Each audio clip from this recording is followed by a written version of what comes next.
He didn't even look up from his drink when he said it.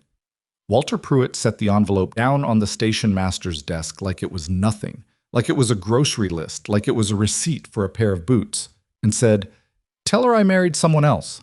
Tell her to find her own way back." Just like that. 3 words. Find her own way. As if Evelyn Harper had not sold every piece of furniture she owned. As if she had not said goodbye to her dying mother's grave in the cold Ohio ground and climbed aboard a train with $31 and a handwritten promise. As if she was not, at this very moment, standing 40 feet away on the platform with mud on her boots and frost on her collar, watching the station master walk toward her with an expression she would spend years trying to forget. If that were you, if you had given everything, crossed an entire country on a promise, and the man who made that promise didn't even bother to come tell you himself, what would you do? What would you have left? Before we go any further, if this kind of story speaks to something in you, something about dignity and survival, and people who refuse to be broken, please subscribe to this channel right now and hit that notification bell. Stories like Evelyn's take time to tell right, and I don't want you to miss a single moment of what happens next. Drop a like on this video and leave a comment telling me what city or country you're watching from. I want to see exactly how far this woman's story has traveled. Now let's go back to that frozen platform in 1887, because what happened next changed everything. The train had been late by 4 hours, which meant Evelyn had spent 4 hours sitting on a wooden bench inside the Harwick station, watching her breath make small clouds in the air and convincing herself that the cold was the reason her hands wouldn't stop trembling. She told herself Walter was probably delayed at the ranch. Roads froze over out here. She had read that in one of his letters, that Montana winters could turn a 15-minute ride into an hour of fighting through drifts. She told herself that was it. She opened her small leather satchel and counted her remaining money for the 3rd time that afternoon. $3.40. The rest had gone to the train ticket, 2 nights at a boarding house in Chicago when the connection missed, and a meal she had barely been able to eat somewhere in the Dakota Territory because her stomach had been knotted with excitement.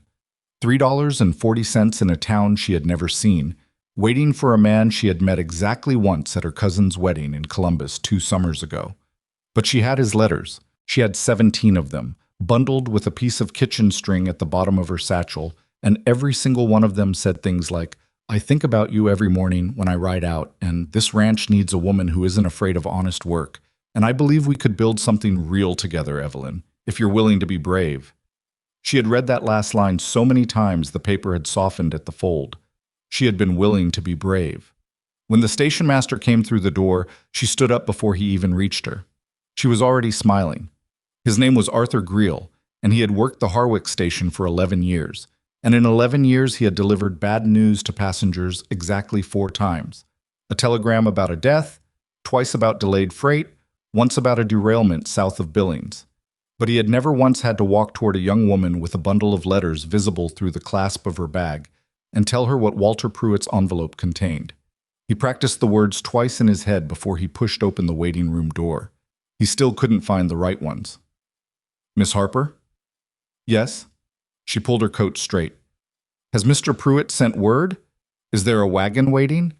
Arthur Greel stopped 2 feet from her and held out the envelope and said nothing at all, because nothing at all felt more honest than anything he could have arranged into a sentence. She stared at it for a moment before she took it. The envelope wasn't even sealed properly. Walter had pressed the flap down, but hadn't bothered with the wax, and when Evelyn pulled out the single folded page inside, she noticed the handwriting was rushed, not the careful, deliberate script of the letters she'd kept. This looked like a man writing fast so he could be done with something. "Miss Harper, I apologize for the inconvenience. I married Clara Doyle in November. I should have written sooner, but I didn't know how to explain it. I hope you find comfortable arrangements. The station master may know of nearby boarding. W. Pruitt." She read it twice. Then she folded it along his rushed, careless crease and put it back in the envelope and put the envelope in her coat pocket and sat back down on the bench, and she didn't say a single word because she genuinely could not locate one. Arthur Greel stood there for a moment. He cleared his throat. "Miss, I'm sorry. Is there a hotel in town?" she asked, and her voice came out level, which surprised her. "There's the Harwick Inn, about 4 blocks down on Mather Street." He paused. It's not expensive. How much? $1.50 a night. She did the arithmetic without meaning to. 2 nights. 40 cents left. Then nothing. Thank you, she said. He nodded and walked back to his desk and pretended to find something important in his logbook, and Evelyn sat in the waiting room of Harwick Station, Montana, in January of 1887, and she did something she was privately ashamed of later, she thought, for a brief and terrible moment, about getting back on the next train east, about admitting she had been foolish, about going home. Except home was a rented room in Columbus that had already been given to someone else. Except home was a grave in Ohio clay, and a cousin who had said, carefully, "Are you sure, Evelyn? You only met him the once." And Evelyn had said, "I've read every word he's written me. I know who he is." She knew who he was now. She picked up her bag, stood up, and walked out into the cold. Harwick, Montana. In January looked exactly like what it was. A town that had grown up fast around a cattle route and hadn't had time to grow into itself yet. The main street was frozen mud and raw timber storefronts, and the wind came down off the mountain in a way that didn't so much blow as push, like it was trying to move you somewhere specific. The sky was the particular gray of old pewter, low and pressing, and Evelyn walked the 4 blocks to the Harwick Inn, with her satchel in one hand and her coat buttoned to the throat, and her jaw set in a way that the few people she passed probably mistook for confidence. The woman at the inn desk was named Mrs. Packett, and she was the kind of woman who had seen enough hard winters that she didn't ask many questions. She took Evelyn's $1.50 and gave her a key in a room on the 2nd floor with a window that looked out over the alley, and Evelyn sat on the edge of the narrow bed and finally took out the letters, all 17 of them, and laid them in a row on the quilt. She read 3 of them again before she understood that she was looking for the lie. For the exact moment in the words where Walter Pruitt had already decided she didn't matter, had already been writing to Clara Doyle, had already been planning a November wedding while he was sending Evelyn words like brave and build and real. She didn't find the exact moment. She just found all 17 letters, and when she was done, she stacked them neatly and set them on the windowsill and left them there and did not look at them again. That night she did not sleep much. She listened to the wind work the loose boards of the inn's upper story and made a list in her head of what she had, which was $3.40, a change of clothes, a pair of boots that were beginning to separate at the left sole, a good mind for figures, 11 years of managing household accounts for her father's dry goods business, and an absolute refusal. She was very clear on this point when the wind got loudest. An absolute refusal to let Walter Pruitt's cowardice be the last chapter of her story. She just didn't have the next chapter yet. The next morning, she went to the general store and spent 15 cents on bread and hard cheese and asked the man behind the counter, a heavyset fellow named Caldwell, whether there was any work to be found in Harwick. He looked at her the way men in towns like this looked at women who arrived alone and then stayed. "What kind of work you do?" "Bookkeeping, correspondence, filing, and records management." She kept her voice straightforward, no apology in it. "I managed accounts for a business in Columbus for better than a decade." He looked skeptical in the particular way of a man who wasn't sure the skepticism was fair, but was going to feel it anyway. "Not much call for that here. Harwick ain't exactly a banking town." He thought about it. "Foster's Dry Goods might need somebody. Mrs. Appleby at the seamstress does alterations. I think she's been looking for help." "Thank you," Evelyn said, and she bought the bread and the cheese and went to Foster's Dry Goods. And a woman named Ruth Foster told her, not unkindly, that her own daughters helped in the store, and they didn't have wages to spare for a stranger. She tried the seamstress. She tried the school teacher, who was also the postmaster, who said he handled his own correspondence and frankly the school board barely funded him for the teaching.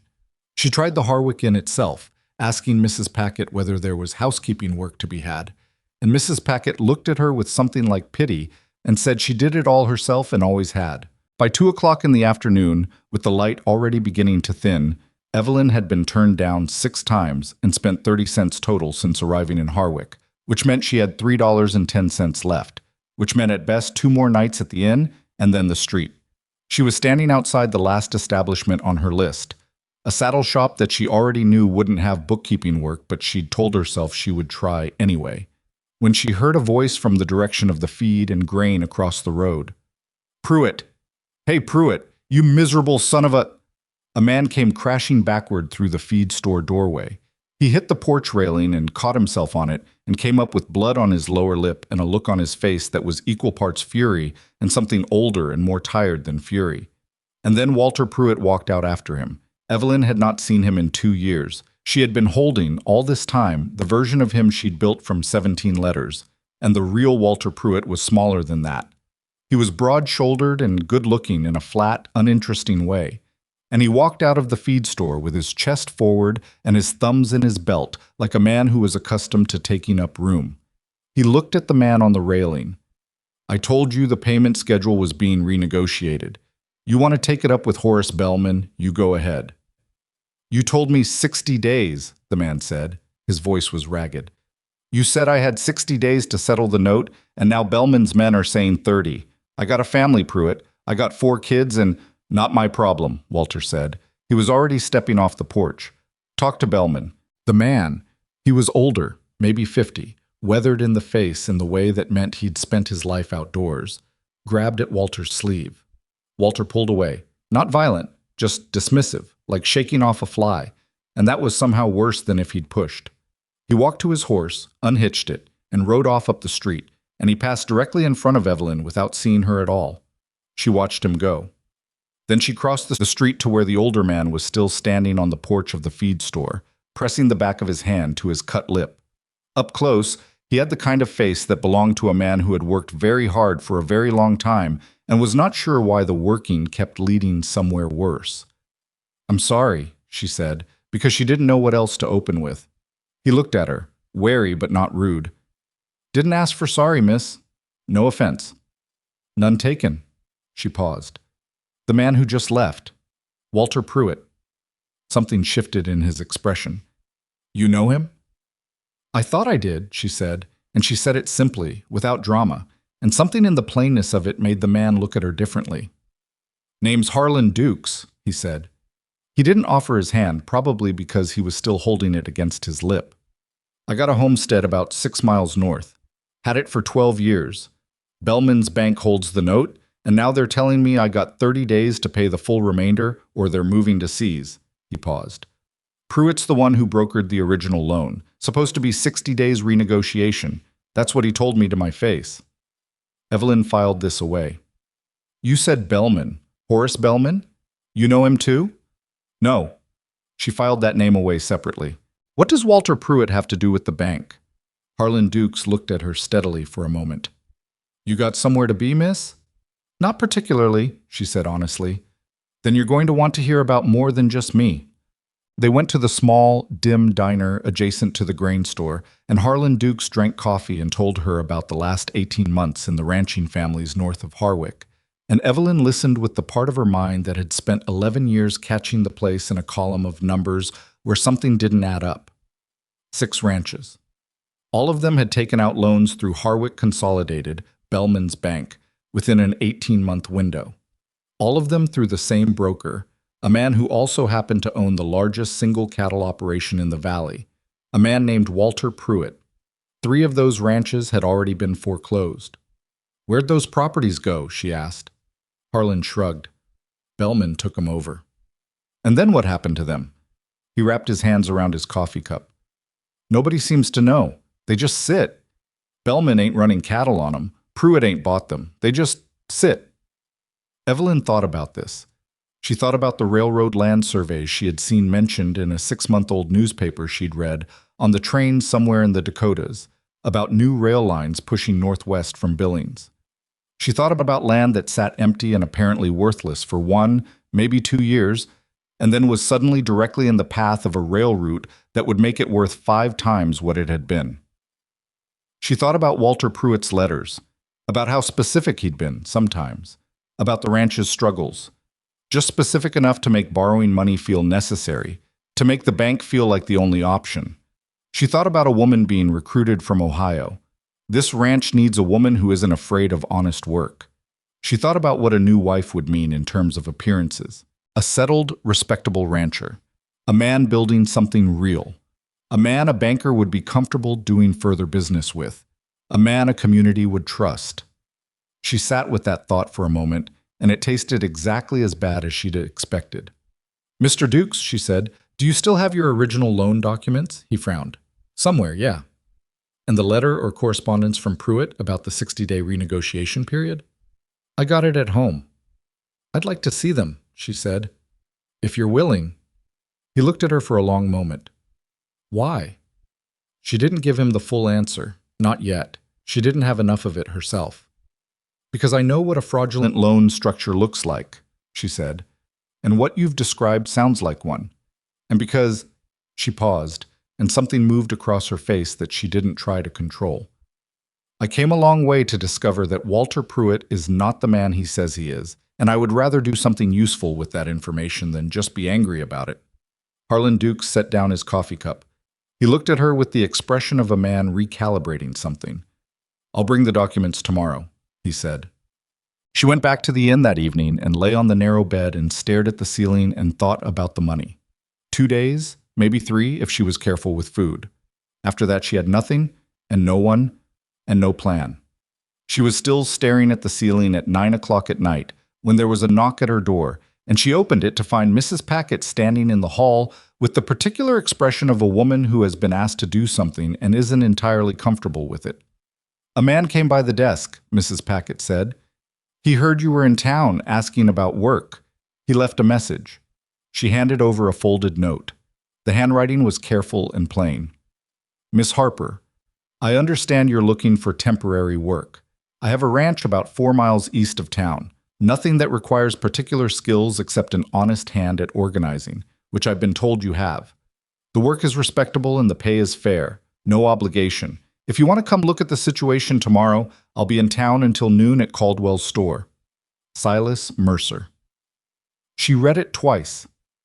You know him? She asked Mrs. Packett. Known Silas Mercer 15 years, the older woman said, and something in her voice had relaxed. He's a quiet man. Lost his wife 3 winters back. Good reputation. Doesn't talk much, but he means what he says. She paused. This town has got a few men I'd tell a woman alone to stay away from. Silas Mercer is not one of them. Evelyn read the note a 3rd time. No obligation. She thought about what it meant that he'd added that he'd understood somehow that obligation was the specific thing she needed room away from. Right? She said. She folded the note and put it in her coat pocket and went back to the bed, and this time she slept. She found Silas Mercer at Caldwell's store at 10:30 the next morning. He was not what she'd constructed in her head. She'd been constructing things in her head from written words lately, and she was trying to stop, but she couldn't help it entirely. She had pictured someone older. What she found was a man who might have been 42 or might have been 48, lean and tall in the way of men who've spent years on horseback, with dark hair shot through with early gray and a face that was plain but not unserious, the kind of face that registered things and didn't rush to react to them. He was examining a set of hinges when she came in, and he looked up and waited for her to speak first, which she noticed. Mr. Mercer, I'm Evelyn Harper. I figured, he said. He put the hinges down. You came. You offered. She looked at him directly. I want to understand the arrangement before I agree to anything. Fair, he said. He laid it out simply, without embellishment. A ranch with 3 hands, a house with 4 rooms, more paperwork than he'd been able to get through since his wife died because she'd handled all of it, and he'd been stubborn about learning. He needed someone to go through the books, organize the correspondence, and keep track of creditor accounts. He had a room off the kitchen that was private and separate from where the hands slept. The wages were small but stable. The work was as long or as short as she needed it to be. She listened to all of it, and then asked him one question. Why did you send the note to me specifically? You heard I was looking for work, but so am I. So is everyone, probably. Why me? He looked at her for a moment. Caldwell told me a woman had come in asking about bookkeeping work. Said she seemed capable and nobody'd hired her because nobody around here thinks they need bookkeeping. He paused. I know I need bookkeeping. I've known it for 2 years. Another pause, shorter. And because I heard why you came to Harwick and what happened when you got here, and I thought, if somebody doesn't offer her something real, she's going to run out of choices. He said it plainly, without pity in it, which was the only way she could have heard it without flinching. It's honest work, he added. Nothing else. She stood in Caldwell's General Store in Harwick, Montana, on the second morning of what was supposed to have been her new life, and looked at a quiet, widowed rancher who had sent her a note that said, "No obligation," and she thought, "This is not what I planned. This is not what I crossed the country for. This is not safety, and this is not security, and I don't know this man, and I have $3.10. I'll come look at the ranch," she said. "And if what you've described is what it is, I'll stay." Silas Mercer nodded. He picked the hinges back up and went to pay Caldwell, and Evelyn stood in the doorway of the store and looked out at the frozen main street of Harwick, and felt, for the first time since she'd read Walter Pruitt's careless note, something that was not quite hope, but was possibly the thing that came just before it, a stubborn, particular refusal to be finished. She had $3.10. She had Harlan Dukes's promise to bring documents tomorrow. She had a possible roof and a possible purpose, and a name she'd only heard once, Horace Bellman. And she had 17 letters she had left on a windowsill in a room she was about to stop paying for, which was exactly where they deserved to stay. She picked up her satchel. She followed the quiet rancher out into the cold, and something that had been breaking since the station master walked toward her on the platform began quietly, in the smallest possible way, to hold. The Mercer Ranch was not what she had imagined, and she had told herself not to imagine anything, so that was already a failure she noted privately and moved past. It was 4 miles east of Harwick, along a road that was more suggestion than fact. In January, 2 ruts in frozen ground that Silas Mercer navigated with the particular relaxed attention of a man who had driven this route so many times his hands knew it better than his eyes did. He didn't talk much on the ride out. Neither did she. The silence was not uncomfortable exactly, but it was the kind of silence two strangers maintain when they are both aware that they don't yet know the rules of each other. The house was a 2-story timber structure, solid but weathered, with a front porch that had been repaired in at least 3 different places with wood that didn't quite match. The barn was larger than the house and in better shape, which told her something about where Silas Mercer's priorities lived. There were 2 hands visible when they pulled up. A young man named Pete, who couldn't have been more than 19, and an older one named Dolph, who looked at Evelyn with the flat assessment of someone who'd seen arrangements like this go wrong before and was reserving judgment.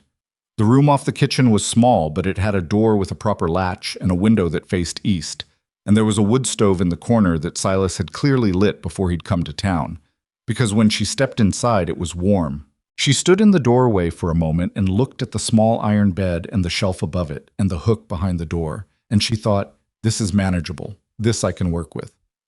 "The books are in the front room," Silas said from behind her. "In the desk, and in 2 crates beside the desk, and in a box under the desk, and in a basket on top of the cabinet, which I know is not ideal." He stopped. "Margaret handled the paperwork. I handled the cattle. When she got sick, I let it go, and when she passed, I let it go further, and now I've got 2 years of correspondence I can't make sense of, and creditors who are getting impatient." Evelyn turned around.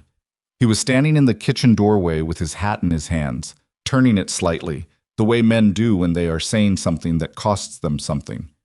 "2 years is a long time," she said. "Yes," he agreed. "How impatient are the creditors?" He was quiet for a beat too long. "Impatient enough." She nodded. She set her satchel on the bed and took off her coat and hung it on the hook behind the door. "I'll start this afternoon," she said, "if that's all right." "That's all right," he said, and went back to his cattle. What she found in the front room of the Mercer Ranch house was 2 years of financial chaos organized by a woman who had clearly been very organized until she couldn't be anymore, which meant the early years were meticulous and legible, and the last 8 months of Margaret Mercer's records were a series of increasingly shaky handwritten notes that broke Evelyn's heart a little before she made herself set the feeling aside and focus on the numbers. She worked until the light failed. Pete brought her a plate of beans and salt pork around 6 o'clock and set it on the corner of the desk without disturbing her, which she appreciated. She ate without stopping. By the time she lit the lamp, she had established 3 things. First, the Mercer Ranch was behind on 2 supplier accounts and 1 banknote. Second, the amounts were not catastrophic, not yet. Third, the banknote was held by Harwick Consolidated. She sat with that third fact for a moment. Then she found the original loan documents, which Margaret had filed in their own separate envelope, labeled neatly in the careful script of someone who'd wanted them to be findable. The note had been brokered in the spring of 1885. The broker listed was W. Pruitt. Evelyn set the document down on the desk and pressed both palms flat against the wood and breathed through her nose. Then she picked it up again and kept reading. Harlan Dukes came the next morning as he'd promised, driving a wagon that needed one of its rear wheels reattended to, and he sat at Silas's kitchen table. Silas stood against the far wall and said nothing, which Evelyn was beginning to understand was his way of offering space, and spread out his documents across the oilcloth. Evelyn put her own documents next to his. The loan structures were almost identical, the same broker, the same bank, the same clause, buried in paragraph 7 of the standard terms that allowed Harwick Consolidated to call the full note due within 30 days, not 60, as Pruitt had verbally assured Harlan, at their discretion, in the event of what the document called material changes in the borrower's financial position. The language was vague enough to mean almost anything, specific enough to enforce. "What does that mean?" Harlan asked, leaning over to look at where her finger was pointing. "It means the 60 days Walter Pruitt told you about doesn't exist," she said. "Not on paper. He told you 60 days to get you to sign. The document says 30, and it gives the bank the right to define what triggers it." Harlan was quiet for a long moment. "So he lied." "He told you something the document doesn't support," she said carefully, because she was not yet ready to say the word lied out loud about Walter Pruitt without more than 2 loan documents to stand on, and also because she was aware that she had personal reasons to want him to be a liar, and that made her judgment about him suspect in her own mind. "I want to see more before I say what it is definitively." "More," Silas said from the wall. She looked at him. It was the first word he'd said since Harlan arrived. "Yes," she said. "You mentioned 3 ranches foreclosed in the last year. I want to talk to those families if they're still in the area, and I want to look at their original documents if they kept them." She paused. "And I want to know what happened to the land after Bellman took it." Silas pushed off the wall. "Coopers are in Harwick. They lost their place in October. Tom Cooper's working at the grain store now." Something moved across his face. "He and I went to school together. Can you introduce me?" He nodded slowly. Harlan gathered his documents and sat back and looked at Evelyn with the expression she was getting familiar with, that recalibration, that slight adjustment of whatever assumption he'd walked in with. "You know what you're looking for?" he asked. "I have a theory," she said. "I'd rather have evidence." Tom Cooper was a big man made small by something recent, and Evelyn recognized the quality of his grief because it looked like the grief of a man whose embarrassment was fighting his sorrow for first place, and neither of them was winning cleanly. He met them in the back of the grain store between sacks of feed corn, and he looked at Silas the way men look at old friends when they've lost something they're ashamed to have lost. "Don't want your pity, Silas." "Not offering it," Silas said. That settled something between them. Tom Cooper looked at Evelyn. "She's helping me look at some documents," Silas said, "about the bank." A change went through Tom's face. Not hope. He'd moved past the place where hope lived easily, but something that was the memory of hope. "What about the bank?" She asked him the same question she'd asked Harlan. Same broker, she confirmed, same clause. She asked him what had happened to his land after foreclosure, and he said, "Bellman sent men to post it. Nobody's done anything with it since." He paused. 7 months. Best grazing section I ever worked, sitting empty. "Did you hear about the railroad survey?" she asked. He looked at her sharply. "What survey?" "There was a piece in the Billings Gazette last August about a proposed line running northwest from Billings toward the Canadian border. I read it on the train coming out. I don't know the exact route, but the article mentioned the valley north of Harwick as one of the likely corridors." She kept her voice even. "I could be wrong about what it means." Tom Cooper stared at her. Then he stared at the floor. Then he said something very quiet and very specific that was not language a respectable woman was supposed to hear in 1887, and she pretended she hadn't and waited. "He knew," Tom said. It was barely above a whisper. "That snake knew about the railroad." "I don't know that yet," she said. "Not for certain." "But you think it?" She didn't answer that. "Do you still have your original loan papers?" He had them. He'd kept them in a tin box under his sister's floorboards because he hadn't known what else to do with them. He sent for them that afternoon, and when Evelyn spread them next to Harlan's documents and the Mercer papers, The pattern was there the way a pattern always is when you know what you're looking for. Not hidden so much as simply unexamined. Same broker, same bank, same clause, same approximate time frame, same verbal assurances about repayment flexibility that existed nowhere in writing. She sat at Silas's kitchen table that night with all three sets of documents in front of her, and the lamp burning low, and wrote out what she knew and what she suspected and what she still needed. What she knew, Walter Pruitt had brokered at least 4 loans, the 3 foreclosed ranches plus the Mercer note, all through Horace Bellman's bank, all containing a call clause that allowed foreclosure on 30 days' notice, regardless of what borrowers had been verbally told. 3 of those loans had been called. One, Silas's, was showing the early pressure she recognized from the other files. What she suspected, Bellman knew about the railroad route. The land being seized and held empty was not accident or mismanagement. It was accumulation. Someone was acquiring the corridor land before the railroad made it valuable, and the mechanism was fraudulent loan brokerage backed by a manipulable call clause. What she still needed, confirmation of the railroad route, documentation connecting Bellman to the survey. And the question she kept circling and not landing on, what exactly was Walter Pruitt's role, and what had he been paid? She put her pencil down and looked at the papers for a long moment, and then looked at her own hand, which was smudged with lead from 3 hours of writing. And she thought about a letter that had said, "I believe we could build something real together, Evelyn, if you're willing to be brave." He had been writing that letter from inside a fraud. He had been recruiting a respectable wife from across the country while engineering the financial ruin of his neighbors. The respectability she would have provided, the settled, established rancher with a good wife, trusted by the community, that would have been useful. Useful for what she was now beginning to understand was a much longer game. She had been a prop, a piece of the scenery in someone else's scheme. She felt the anger arrive, which was better than the other things she'd been feeling, because anger had somewhere to go. She found the railroad document on a Thursday, and it happened the way these things happen, sideways, through something unrelated. She had gone into Harwick to mail a letter to her cousin in Columbus, partly to let someone know she was alive, and partly because writing it helped her think, and she stopped at the land office to ask whether survey records were public, which they were, and the clerk, a young man named Elias who seemed pleased to have something to do, pulled out a folder and showed her the most recent territorial survey map without her having to explain why she wanted it.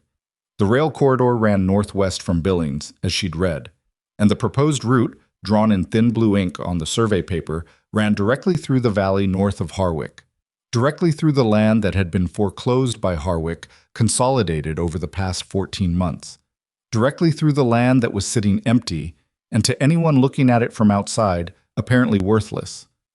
The survey was dated April of 1885. Walter Pruitt had brokered his first loan in that valley in May of 1885. Elias the clerk was watching her face. "You all right, miss?" "Fine," she said. "Thank you." She asked him to write down the survey number, which he did, and she folded the paper with the number into her coat pocket and walked out into the gray January street and stood there for a moment with her hands at her sides. 1 month. 1 month between the survey and the first loan brokered in the corridor. She walked to the grain store and found Tom Cooper loading sacks and told him what she'd found, quietly, with the clerk's paper in her hand, and she watched his face go through 3 separate things in about 4 seconds. His jaw tightened, his eyes went wet. Then his mouth set in a line that was not grief anymore. "Who do we take this to?" he asked. "Not yet," she said. "Not until we have more." He looked at her. "How much more do you need?" "Enough that a judge can't dismiss it." She pocketed the paper. "I need to know whether anyone at the bank can be gotten to, whether there are any employees who might have seen documents or conversations they weren't supposed to see. I need the testimony of every family who lost land in that corridor, not just 2 of them. And I need to know whether Bellman has connections to anyone in the territorial government who might have given him access to that survey before it was public record." Tom Cooper stared at her for a moment. "You figured all this out since Tuesday," he said. "I've been reading ledgers since I was 14, she said. "Numbers tell stories. You just have to know how to listen." He said nothing for a moment, then, "My wife's sister married a man who used to work at Harwick Consolidated.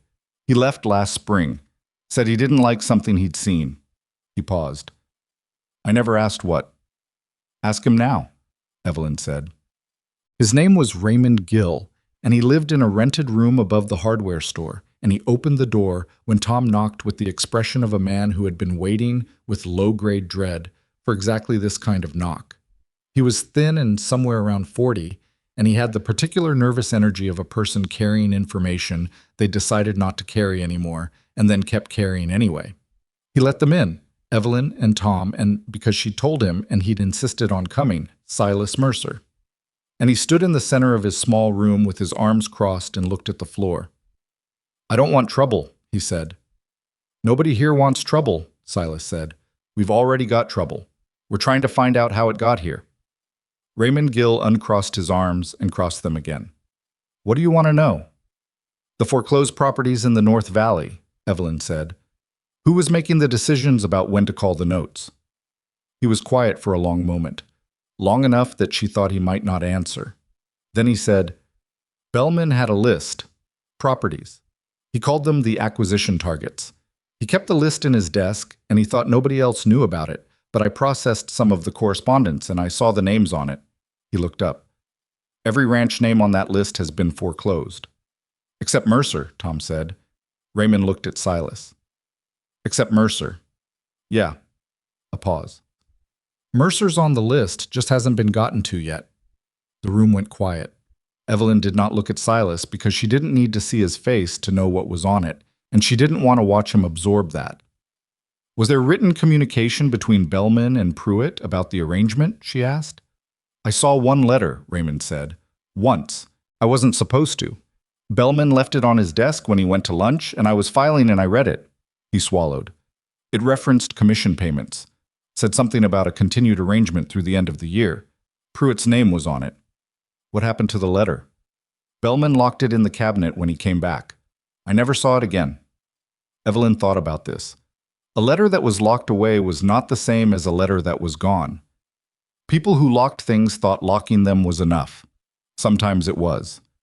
Sometimes something else happened. Someone left a position in a hurry, or a lock got changed, or a transfer of accounts meant a clerk was sent to the cabinet with the wrong key. "Why did you leave the bank?" she asked. Raymond Gill looked at her steadily. "Because I processed a foreclosure notice for a family with 4 children, and Tom Cooper's wife brought them a dinner basket and cried the whole way home. And I sat at my desk for 3 days after that and kept thinking, I know why this is happening, and I'm still here." He paused. "So I left." "Would you testify to what you saw?" she asked. "The list? The letter. Bellman's knowledge of the foreclosures as deliberate policy." He looked scared. Not a small fear. A reasonable, informed fear. "Bellman's got friends, in the county seat. Maybe higher." "I know," she said. "Would you testify anyway?" Raymond Gill sat down on the edge of his bed and put his face in his hands and stayed there for a moment. Nobody in the room said anything. Outside, the wind had picked back up and was pushing at the single window with the dedicated persistence of a Montana January. "Yeah," he said finally, into his hands. "I'd testify."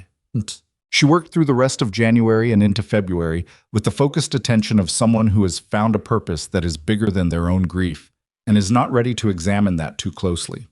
She wrote letters, careful, specific letters, to the 3 other families she'd identified as having lost land in the corridor, 2 of them still in the area, and 1 who had moved south to Billings.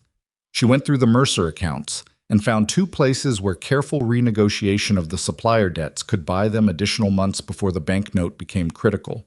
She made a list of everything they had and everything they still needed and taped it to the inside of the desk drawer where she worked.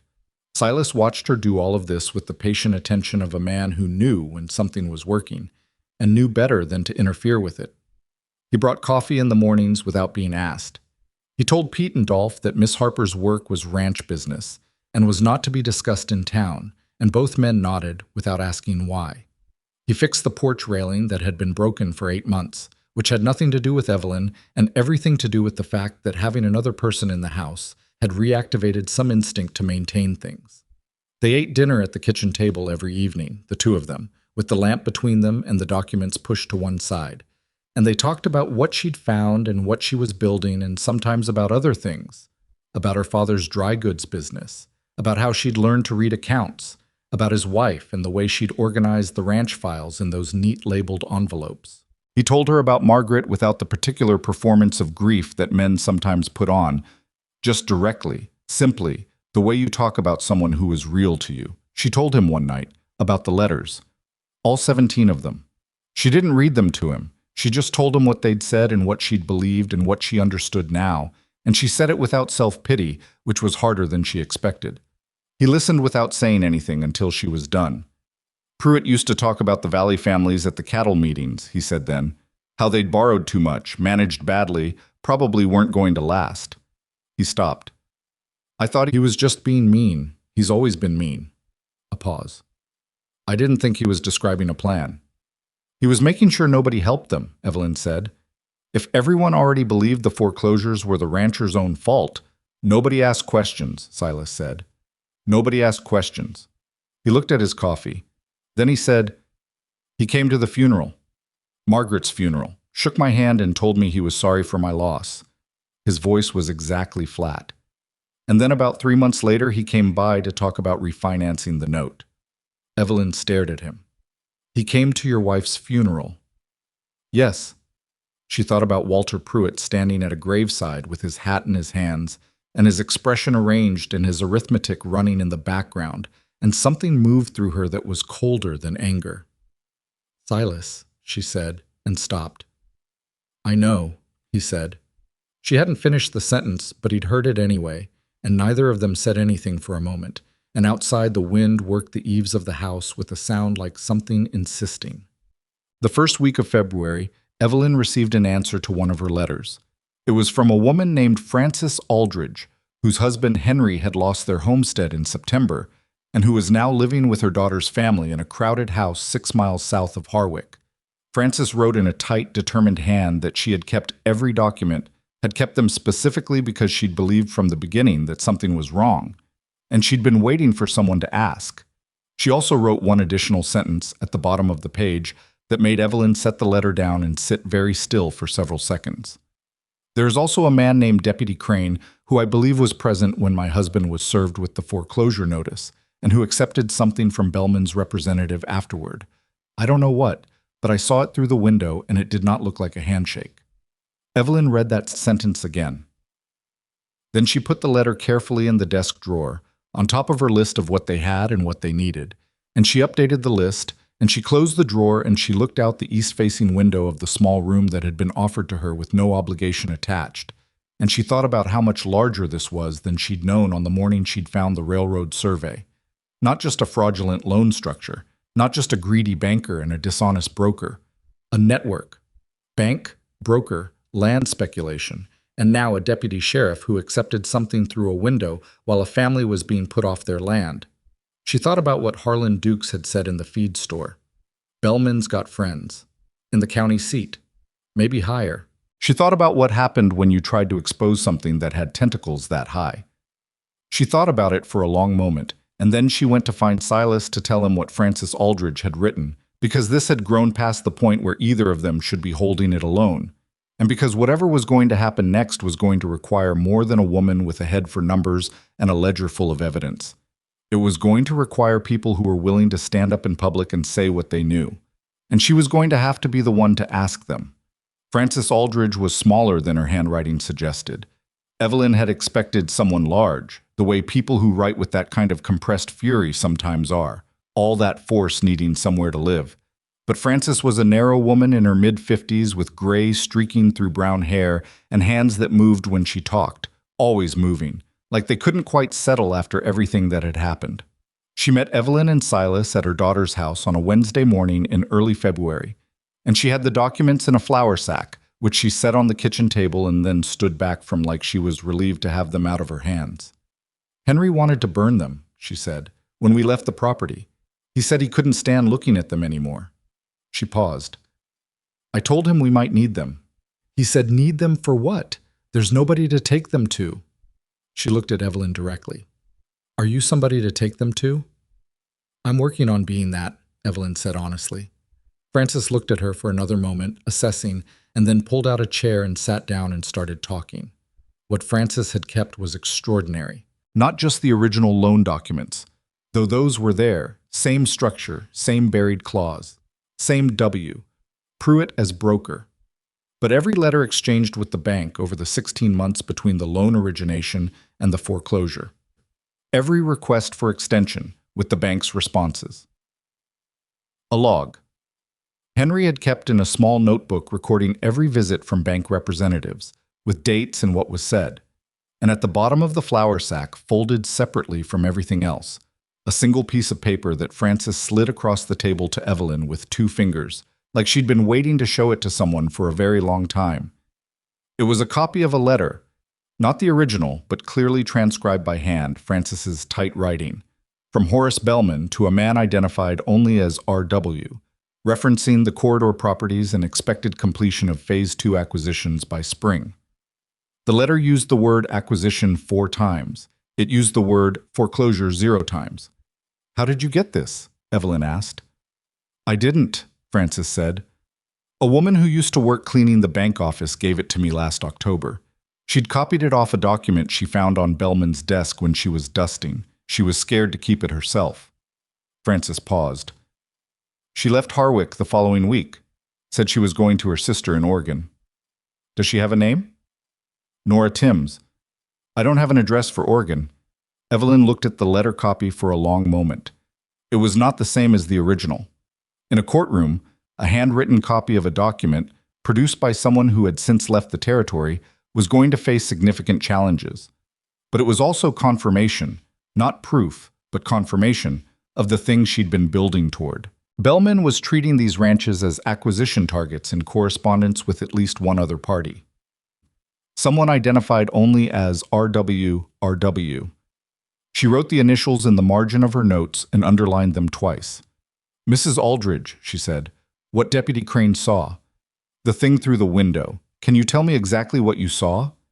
Frances's jaw tightened. "A leather wallet, or something that looked like one, thick. One of Bellman's men handed it to Crane on the porch after my husband signed the notice." She stopped. "Henry didn't see it. He was already inside. I was at the window and I saw it and I thought maybe I was wrong about what it was. Maybe I was seeing things." Her voice dropped. "I wasn't seeing things." "No," Evelyn said. "I don't think you were." On the ride back to the ranch, Silas didn't speak for the first 2 miles, which was within the range of his normal silences. But this one had a different texture to it, and Evelyn let it be until he was ready. "R.W., he said finally. "Yes." "Rupert Waverly." He kept his eyes on the road. "He's a land developer out of Helena. Came through Harwick about 2 years ago. Took meetings with Bellman, met with a few of the larger property owners, talked a lot about development opportunities in the territory." He paused. "Pruitt introduced him around." Evelyn turned to look at him. "You met him?" "Once, at a Cattlemen's Association meeting. He was smooth the way men are smooth when they've practiced at it." Silas's mouth pulled slightly. "I didn't like him. Margaret said I didn't like anyone new, which was fair, but I still didn't like him." "Did he talk about the railroad?" "Not directly. He talked about regional development potential, which is the kind of phrase that means something specific that the speaker doesn't want to say out loud." Evelyn turned back to the road.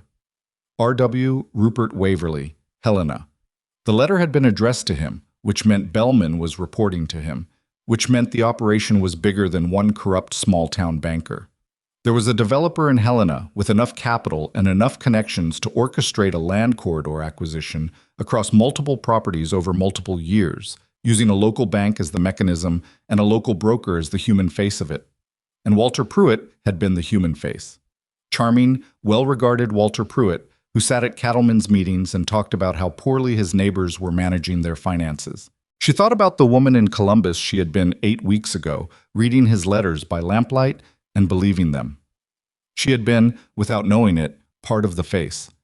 The respectable married rancher with a respectable wife from back east, someone the valley trusted, someone who had roots somewhere else, who wasn't the product of local rumor but came with the implicit endorsement of distance and journey and choice. She had almost been the last piece of it. The rage that moved through her at that thought was clean and cold, and she recognized by now that clean, cold rage was, for her, the most productive emotion available, and she let it do its work. I need to talk to an attorney, she said. Silas nodded. There's one in the county seat, Fairfield. Man named Aldous Crane. He stopped. Different Crane. No relation to the deputy, far as I know. Is he honest? Silas considered this with genuine seriousness. I've heard he is. I've never had cause to use him. A pause. I've also heard he's not cheap. Evelyn thought about her $3.10, which had since been supplemented by 2 weeks of wages from Silas, which brought her to a sum that was somewhat better than desperate, but not by any measure, the kind of money that hired attorneys in fraud cases against Helena Land developers. I'll write to him, she said, before we do anything else. She wrote the letter that evening, measured, professional, laying out the structure of what she'd found without all of it, holding back enough to require a meeting, giving enough to establish that this was real and not the complaint of one aggrieved person with a personal score. She made 3 copies of everything she was sending, kept 2 at the ranch, gave 1 to Tom Cooper to hold at his sister's house. She was learning by now to think about what happened if one set of documents disappeared. It was while she was making the 3rd copy that Pete knocked on the office door and told her that 2 men had ridden past the ranch entrance twice that afternoon and stopped at the fence line the 2nd time and sat there for a while before riding back toward town. Did you recognize them? She asked. One of them, Pete said. He was 19 and trying to sound neutral about something that was clearly making him nervous. He works for Bellman, does errands and such. Name's Vickers. Evelyn looked at him. Did they do anything? No, ma'am, just sat. She thanked him and went back to her copying and told herself that men who sat at fence lines and watched were a warning, not an action, and that the difference mattered. But she also told Silas that night, and the next morning Dolph started sleeping in the barn, closer to the horses, without being asked, and without explaining why. The reply from Aldous Frayne. She had misremembered the name. It was Frayne, not Crane, which Silas had slightly misrecalled, came back in 11 days. It was 2 pages, written in a precise legal hand, and it said several things, that the structure she described was consistent with patterns of fraudulent loan brokerage that had appeared in 2 other territorial cases in the past decade, that the call clause language was almost certainly deliberately designed to override verbal assurances, and that if the testimony and documentary evidence she described was as solid as she'd presented it, there was a viable case for fraud, conspiracy to defraud, and potentially corruption of a public official, pending the strength of the Crane evidence. The final paragraph said his fee for initial consultation was $5, and he could meet on the last Friday of February if she could come to Fairfield.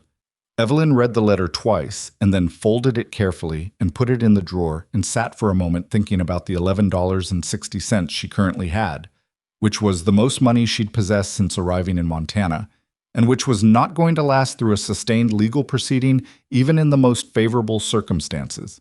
She went to the kitchen where Silas was mending a piece of tack and sat down across from him. The attorney wants $5 for the initial meeting, she said.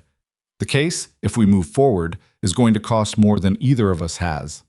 Silas set the tack down. How much more? I don't know yet. But we're not the only ones who've been damaged here. Harlan, Tom Cooper, Francis Aldridge. If we can bring the affected families in, if each of them contributes what they can and agrees to testify, we split the cost and we multiply the evidence. He thought about this. You want to call a meeting? I want to call a meeting. He picked the tack back up. People are scared, he said. Harlan came to me in the feed store and started a fight with Pruitt because he was too angry not to. That's different from standing up in public with your name on a legal complaint against a man who has friends in Helena. I know that. Francis Aldridge's husband wanted to burn the documents. I know that too. She paused. Are you scared? He looked at her steadily. The lamp between them caught the gray in his hair. My name is on Bellman's list, he said. My ranch is next. So I'm not choosing between scared and not scared. I'm choosing between scared and doing something and scared and doing nothing. He picked up the awl. I'd rather be the first one. She nodded. Then let's call the meeting. She spent the next week doing something she was not naturally comfortable with, which was asking. Not asking for information, at which she had become quite practiced, but asking people to risk something.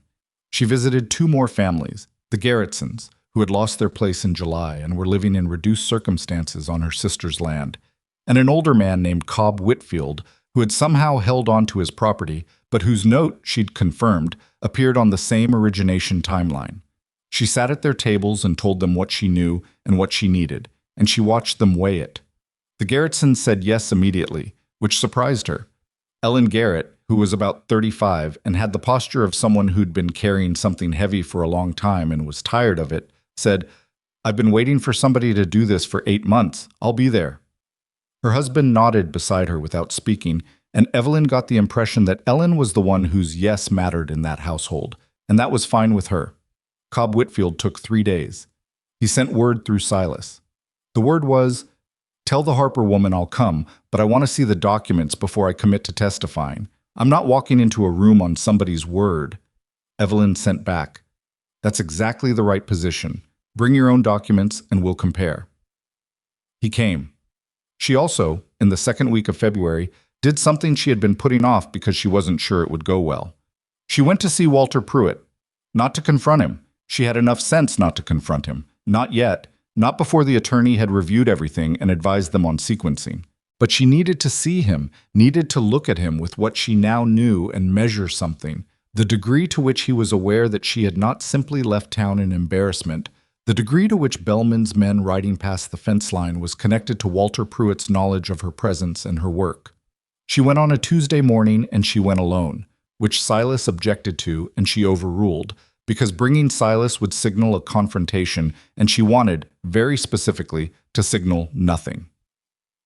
Pruitt's ranch was larger than the Mercer place, well maintained in the way that extra money maintains things, and he was in the yard talking to one of his hands when she arrived, and he turned and saw her, and something moved across his face very fast before he controlled it. That fast thing was what she'd come to see. It was not guilt. She'd been half prepared for guilt. It was not surprise either, which would have meant he didn't know she was still in Harwick. What it was, for that brief half-second before his expression composed itself, was calculation. A man looking at a variable that had not been properly disposed of and estimating what that meant for the rest of his plan. "Miss Harper," he said. He made his voice easy. "I heard you were still in town." "I found work," she said. "I wanted to return your letters."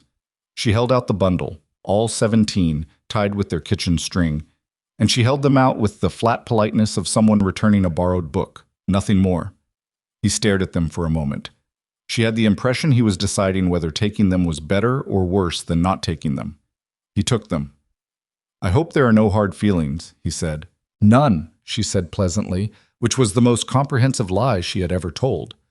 "I hope you and Mrs. Pruitt are well." She left.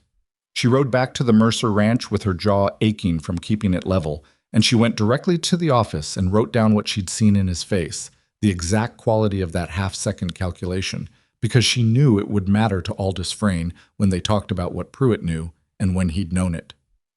The meeting was held on the second Saturday of February at the Mercer Ranch, which Evelyn had chosen deliberately because it was outside of town and not on any property that had already been seized, and because Silas's name was on the acquisition list, which meant every person in that room would understand that the threat was real and ongoing and not a matter of settled grievances. 9 people came. Harlan Dukes, who arrived first and sat at the end of the table like a man who needed to see the door. Tom Cooper, who'd brought his wife because she'd refused to stay home. Frances Aldridge, who came with her flour sack. The Garrettsons. Cobb Whitfield, who sat with his arms crossed and his documents in his lap and said nothing for the first 40 minutes. Raymond Gill, who arrived 15 minutes late and sat nearest the window in a way that suggested he'd thought about the exits. And a woman Evelyn hadn't expected, a Mrs. Dunbar, who knocked on the door just after the meeting started and said her husband had worked for Bellman briefly in the summer of '85 and had seen things she thought they might want to know about. Evelyn looked at her for a moment and said, "Come in." She stood at the head of the kitchen table and she laid it out. Not in a speech, not in the organized way she'd have preferred, because organized presentations made people feel like they were being sold something, and these people had already been sold something by a man with good presentation skills. She laid it out the way you lay out evidence. Here's this. Here's this. Here's how these things connect. Here's what I don't yet know, and why it matters that we find it. She showed them the loan documents side by side. She showed them the railroad survey. She showed them the Bellman letter copy, Frances's handwritten copy of the original. and she was careful to explain that it was a copy and why that was a problem and what they would need to make it work as evidence. She told them about Raymond Gill's testimony, and Raymond nodded from his chair by the window, visibly uncomfortable and visibly present, which was what mattered. Then she told them about the attorney in Fairfield. The meeting costs $5, she said. After that, if he takes the case, there will be more costs. I won't pretend otherwise. I also won't pretend I know exactly what those costs are, because I don't. She paused. What I know is that if we do nothing, the 3 remaining properties on Bellman's list will be foreclosed by spring. That's the Mercer Ranch, Cobb Whitfield's place, and the Dunbar homestead, if what Mrs. Dunbar knows puts her family in this picture. And once the railroad is confirmed and the land values go up, there will be no recovering it. The room was quiet. Harlan Duke spoke first. What if the attorney looks at it and says it's not enough? Then we find out what else we need and we get it. And if Bellman finds out we're doing this before we're ready? She thought about the men at the fence line. He may already know I'm collecting documents, she said. He doesn't know yet what I have or who else has agreed to speak. She let that settle. Which is why I'm asking everyone in this room not to talk about this meeting outside of the people who need to know. Tom Cooper's wife, a quiet woman named Doris, who'd sat through the whole meeting without speaking, said from the corner, "What happened to the woman who copied that letter? The one who worked at the bank?" "She left town," Evelyn said. Doris Cooper looked at her steadily.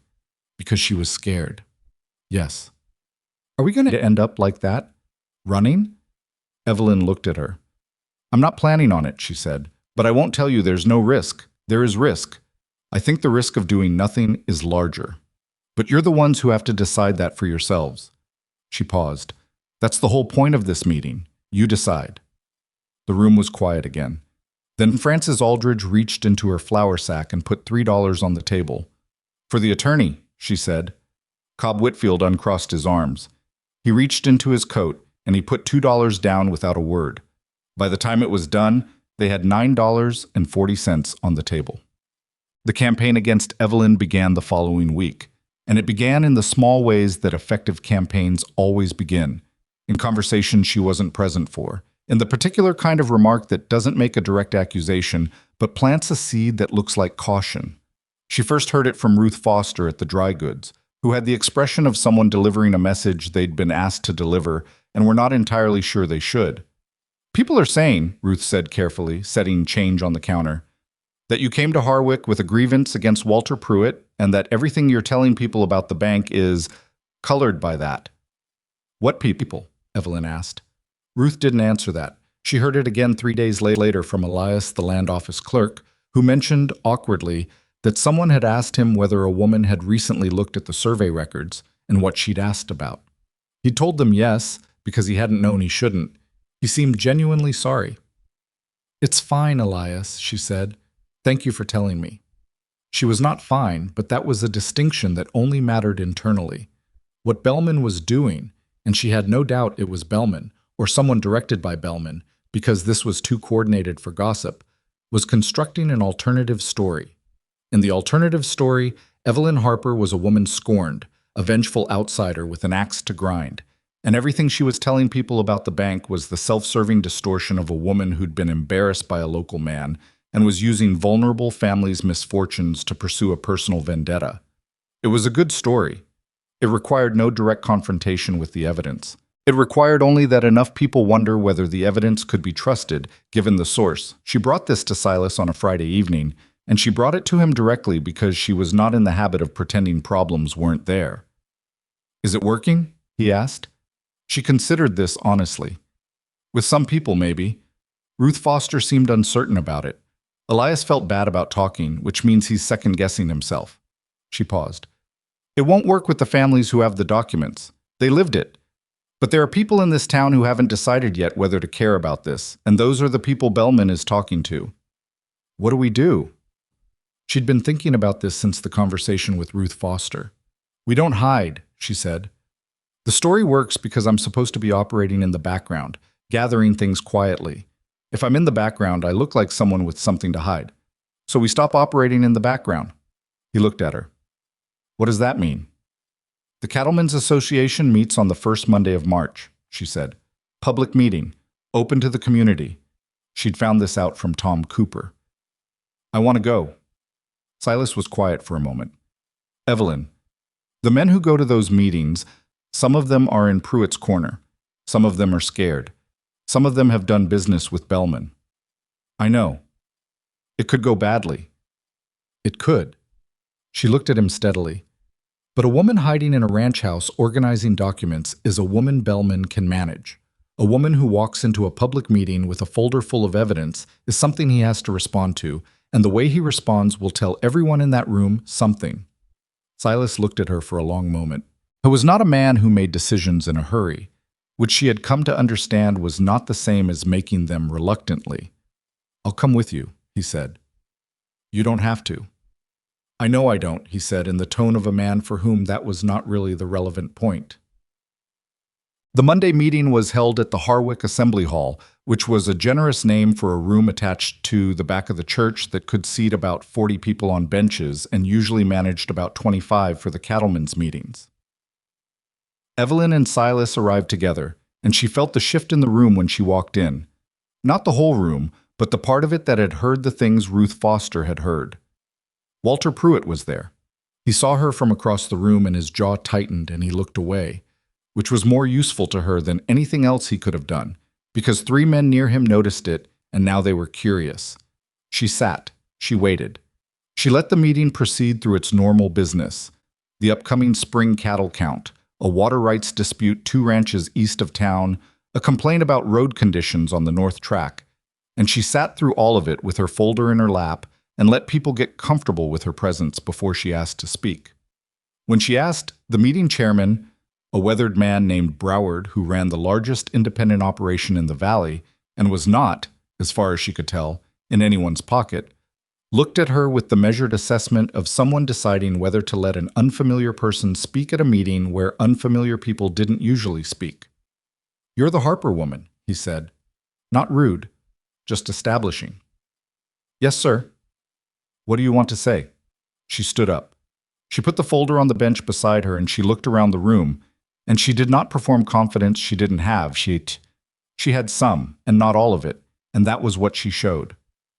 I want to show you a pattern, she said, in the loan documents from 6 ranches in this valley. I'm not asking anyone to take my word for what the pattern means. I'm asking you to look at it. Someone near the back said, We heard you've got a grievance with Walter Pruitt. I do, she said. He misrepresented his intentions to bring me here from Ohio, and I arrived to find he'd married someone else. That's true, and I'm not hiding it. She let that sit for a moment. I'm also telling you that my grievance with Walter Pruitt began 4 weeks before I found a pattern in these documents. And the pattern exists whether or not I have a grievance with anyone. She paused. Those are 2 separate things, and I'd ask you to treat them that way. The room was not warm, and it was not hostile. It was the particular temperature of people who are paying attention and have not yet decided. She opened the folder. She went through it methodically, without rushing, and she did not try to tell them what to feel about it. She showed them the loan origination dates against the survey date. She showed them the call clause language. She showed them the list of foreclosed properties and their locations relative to the projected rail corridor. She said Horace Bellman's name and Walter Pruitt's name plainly, attached to the specific documents that had their involvement in writing. Pruitt stood up before she was done. This is a personal attack. Sit down, Walter. It was Cobb Whitfield's voice from 2 rows back. Cobb Whitfield, who had sat with his arms crossed for the first 40 minutes of their meeting at the ranch. Let her finish. Pruitt looked at Whitfield. Something about the look said he'd not expected Whitfield to be in this. He sat down. She finished. When she was done, the room was quiet in a different way than it had been quiet before. Not the quiet of people waiting to decide, but the quiet of people who had decided something and were sitting with it. Broward, the chairman, had not said a word for the last 20 minutes of her presentation.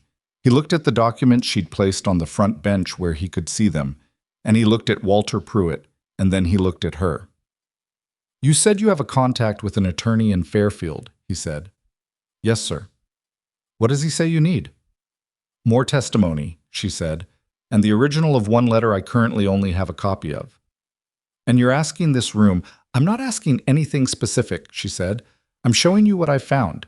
What you do with it is your decision, she paused. But I wanted you to see it because it belongs to you too. This valley belongs to you too. The room was quiet. Then a man she didn't know, a big man in his 40s who ran a sheep operation 6 miles west and had no stake in the corridor properties at all, said, I've got a brother-in-law who works for the Territory Land Office in Helena. I can write to him about what authorization Bellman might have had to access survey records. He said it like he was deciding while he said it, like the decision arrived with the words. Then Tom Cooper said, from the third row, I'll go to Fairfield with Evelyn, split the attorney's fees. Then Frances Aldridge, who had come to this meeting without telling anyone she was coming, said from the doorway. She'd been standing in the doorway for the last 15 minutes, Evelyn realized. Henry wants to testify. He changed his mind. The room exhaled something.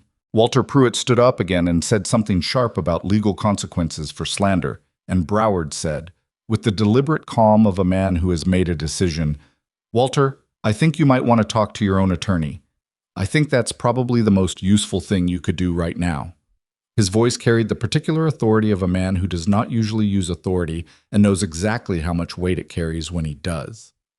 Pruitt left the meeting. Evelyn watched him go, and she felt something that was not triumph. Triumph was too clean for what she was feeling, which had grief mixed into it, and exhaustion, and the awareness that the hardest part of this was still ahead. But she felt something.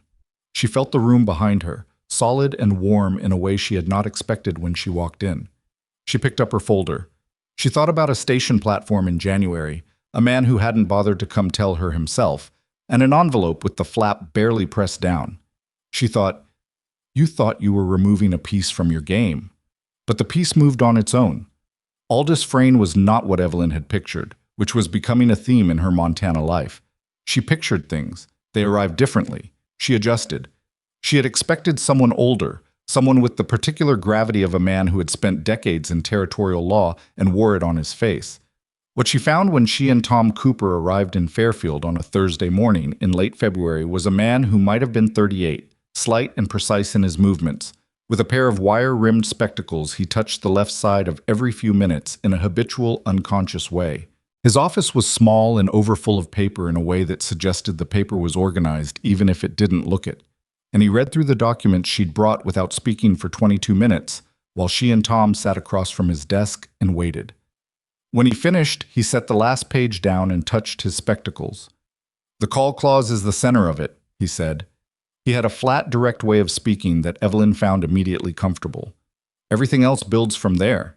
If we can establish that the clause was deliberately obscured during loan brokerage, that Pruitt made specific verbal assurances contradicted by the written terms, and that Bellman then used the clause selectively against properties in a specific geographic corridor shortly after a survey he had prior access to, the fraudulent intent is arguable. He paused. Arguable is not the same as proven. What do we need to prove it? She asked. He held up one finger. The Bellman letter, the original, not the copy. A second finger. Evidence connecting Bellman to the survey before it was public. Your source in Helena, he glanced at his notes, the brother-in-law at the land office. If he can establish that Bellman or Waverly made inquiries about the survey before its publication date, that's significant. A third finger. At least one witness inside the bank who can testify to deliberate policy. Your Mr. Gill is good, but his account of the letter is second-hand. If there's anyone else, Mrs. Dunbar, Tom said. Her husband worked for the bank in '85. She came to our meeting. I need to speak with both of them. Frayne looked at Evelyn. There is also the matter of Deputy Crane. Accepting payment in connection with a foreclosure proceeding is a serious charge and it requires solid evidence. Mrs. Aldridge saw something through a window. That alone won't hold. I know, Evelyn said. But if Crane is compromised, there may be other deputies or county officials who've been approached in similar ways. If Bellman's operation was systematic enough to acquire 6 properties, it was systematic enough to manage the legal machinery around those acquisitions.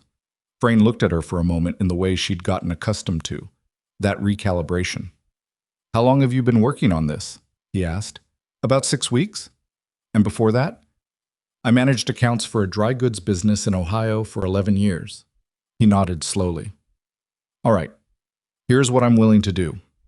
I'll take the case on reduced fee contingent on outcome, which means if we win recovery of properties and damages, my fee comes from that. If we lose, you owe me only the direct costs of filing." He folded his hands.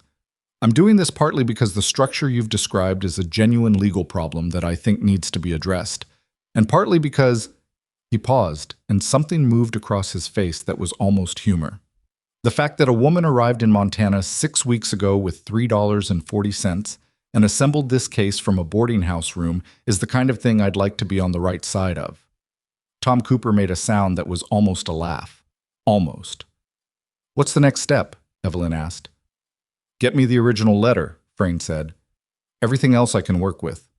That letter is the piece that connects Bellman to Waverly explicitly and to the word acquisition, which is the word that makes the intent arguable versus accidental. Without it, Bellman's attorneys will say the foreclosures were routine financial decisions, Pruitt was merely mistaken about the terms, and the survey correlation is coincidence." He picked up his pen. "With it, we have a conspiracy." The original letter was locked in a cabinet in Horace Bellman's bank. Evelyn sat with that problem for 3 days after returning from Fairfield, turning it the way you turn a thing with an awkward shape, looking for the angle that makes it manageable. She wrote down everything Raymond Gill had told her about the letter, where he'd seen it, when, what Bellman had done with it. She wrote down everything she knew about the bank's layout from Raymond's description and from her own brief visit to open a small account in February, which she'd done partly for the practical reason of having somewhere to put her wages, and partly to see the interior of the building. The letter was in the locked cabinet in Bellman's private office. Raymond had described its location precisely: left side cabinet, bottom drawer, locked with a key Bellman kept on his personal keyring. Getting to it without Bellman's knowledge meant either getting into his office when he wasn't there, which required access she didn't have, or finding someone who did. She was sitting with this problem on a Thursday afternoon when Mrs. Dunbar came to the ranch. Clara Dunbar was a compact, straightforward woman in her early 40s who had the manner of someone accustomed to saying difficult things clearly and then waiting to see what happened. Her husband, Ned, had worked as a general handyman and errand runner for Bellman's bank through the summer and fall of 1885, which was the period when the corridor properties were being identified and the loans were being originated. She'd come to the February meeting and she'd said her husband had seen things. She'd been holding that in reserve until she understood who she was dealing with. She sat in the kitchen with Silas and Evelyn, and she put her hands flat on the table and said, "Ned found a key." Evelyn looked at her. "What kind of key?" "He was cleaning out a storage room at the bank last fall. They had him doing odd jobs on account of the regular janitor was sick, and he found a spare key to Bellman's cabinet in a desk drawer in the storage room." She paused. "He took it. He knows he shouldn't have. But he took it because he'd heard what happened to the Coopers and the Aldridges, and he thought, he didn't know what he thought. He just took it." "Where is it now?" Evelyn asked. "He's had it since October. Keeps it in a tin in the barn." She looked at Evelyn steadily. "I'm not telling you to do anything illegal. I'm telling you Ned has a key to Bellman's cabinet, and that it might belong on a list of things the attorney knows about." Evelyn understood this perfectly. What Clara Dunbar was telling her, in the particular circumspect language of a woman who had thought carefully about how to say this, was that there was a way into that cabinet. What she did with that information was her own business. She looked at Silas. He was looking at the table. He was very carefully not contributing to this conversation, which meant he was leaving it to her, which she appreciated and resented in equal measure. "Tell Ned," she said to Clara, "that we'd like him to speak with our attorney in Fairfield about everything he saw during his time at the bank. And about the key." She paused. "The attorney can advise on the best way to handle it." Clara nodded. She stood up. At the door she stopped and said, without turning around, "Bellman's been telling people in town that there are financial irregularities in the Mercer Ranch accounts, that Silas is about to default, and the property will be seized by spring." She paused. "I thought you should know what he's saying." After she left, Evelyn sat for a moment. Then she said, without looking up from the table, "Is there any truth to it, the default?" "If the note is called in the next 4 weeks, yes," Silas said, in the same flat, factual tone he used for weather and cattle counts. "If it's not called for another 2 months, I have enough from the spring sale to cover it." "So he's going to call it?" "Probably." He paused. "It's what I would do, if I were him. Move to eliminate the most visible property in the problem before the legal case is filed." She thought about this. She thought about timing, the case, the letter, the spring cattle sale, the note on the Mercer ranch. She thought about the attorney in Fairfield who had said, "Get me the original letter," like it was a straightforward request, which it was not. "I need to write to Frayne," she said. "Yes," Silas said. He got up to put more wood in the stove. "You do." Aldous Frayne came to Harwick the second week of March, which was not what Evelyn had expected. She'd thought she would go to him. But he said in his reply letter that the case had reached the point where he needed to speak with witnesses directly, and the witnesses were not in Fairfield. He came on a Tuesday, arrived on the afternoon stage, and Silas picked him up from the station in the wagon. Evelyn watched them come up the drive from the window and thought, not for the first time, about what her life looked like from the outside right now. A woman running a legal investigation out of a widower's ranch house, with a lawyer arriving by stage and a flour sack full of fraudulent documents in the desk drawer. Her mother, who had been a practical woman, would have had opinions about this situation. Evelyn was fairly sure at least some of those opinions would have been favorable. Frayne spent 3 days in Harwick. He met with Raymond Gill, which took 2 hours and left Raymond looking both lighter and more frightened, the way people look when they've committed to something large. He met with Frances Aldridge and her husband Henry, who had indeed changed his mind and who testified to Frayne with a compressed, careful anger that was more compelling than volume would have been. He met with the Garrettsons, and with Cobb Whitfield, and with Tom Cooper. He met with Ned Dunbar alone for an hour, and when he came out of that meeting, he found Evelyn in the kitchen and said simply, "We're filing in April." "The letter?" she asked. "Ned Dunbar is going to formally surrender the key to my custody as evidence of its existence. The letter itself," he touched his spectacles. "I'm going to file a motion for discovery with the territorial court, which will compel Bellman to produce the contents of that cabinet under subpoena. If the letter is there, the court will have it. If it has disappeared," he paused. "The disappearance of a document under subpoena is itself legally significant. And if Bellman destroys it before the subpoena is served?" Frayne looked at her. "That's why we're filing quickly and quietly." He left on Friday morning. Before he went, he said to her at the station, "There's one more thing, the name R.W., Rupert Waverley in Helena. I've been making inquiries through colleagues. Waverley has a history of this. 2 similar operations in other territories, both of which ended before they were prosecuted because witnesses changed their minds." He looked at her steadily. "Witnesses will be approached. Some of them may receive offers. Some of them may be pressured in less subtle ways. You need to be prepared for that, and you need to make sure the people who are testifying are prepared." "I'll talk to them," she said. "Also," he said, and paused, and then said it plainly, "you personally should be careful. You are the most visible person in this case. Bellman knows it. Waverley knows it. You've made yourself difficult to discredit publicly, which means the next approach may not be public." She thought about the men at the fence line. She thought about Vickers sitting on a horse in January cold, doing nothing in particular. "Thank you," she said. "I'll be careful." She was not, as it turned out, quite careful enough. The first offer came to Raymond Gill on a Wednesday in mid-March, delivered by a man. Raymond didn't recognize who found him at the grain store where he bought his week's supplies, and told him, in a manner that was polite in every surface detail, that there was a position available at a bank in Billings, very good wages, and that an anonymous benefactor had expressed interest in helping Raymond relocate if he found himself inclined to leave Harwick in the near future. Raymond came directly to the Mercer ranch after and stood in the kitchen and told Evelyn about it with his hands in his coat pockets and his jaw tight. "What did you say?" she asked. "I said I'd think about it." He looked uncomfortable. "I didn't want to say no directly. I didn't know if saying no directly was safe." "That was the right call," she said. "Write down everything about the conversation, the man's description, what exactly he said, the date and time. Give it to me and I'll send it to Fran today." He wrote it out at the kitchen table. His handwriting was less steady than usual. "Raymond," she said while he was writing, "are you going to stay?" He kept writing. "Ask me again in a week," he said. "I'll tell you the same thing I tell you now, but I'd rather have a week to be sure of it." She let him have the week. He came back on the following Wednesday and said, "I'm staying." She did not thank him in a way that would have made him uncomfortable. She just nodded and moved on to the next problem. The next problem was larger. On a Thursday in the third week of March, Evelyn came back to the ranch from an errand in town to find Pete on the porch, with an expression she hadn't seen on him before, which was the expression of a young man who has encountered something he doesn't have the framework for. "Two men came while you were gone," he said. "Silas told them to leave. There was an argument." She went inside. Silas was at the kitchen table with a document in front of him and a stillness to him that was different from his usual stillness.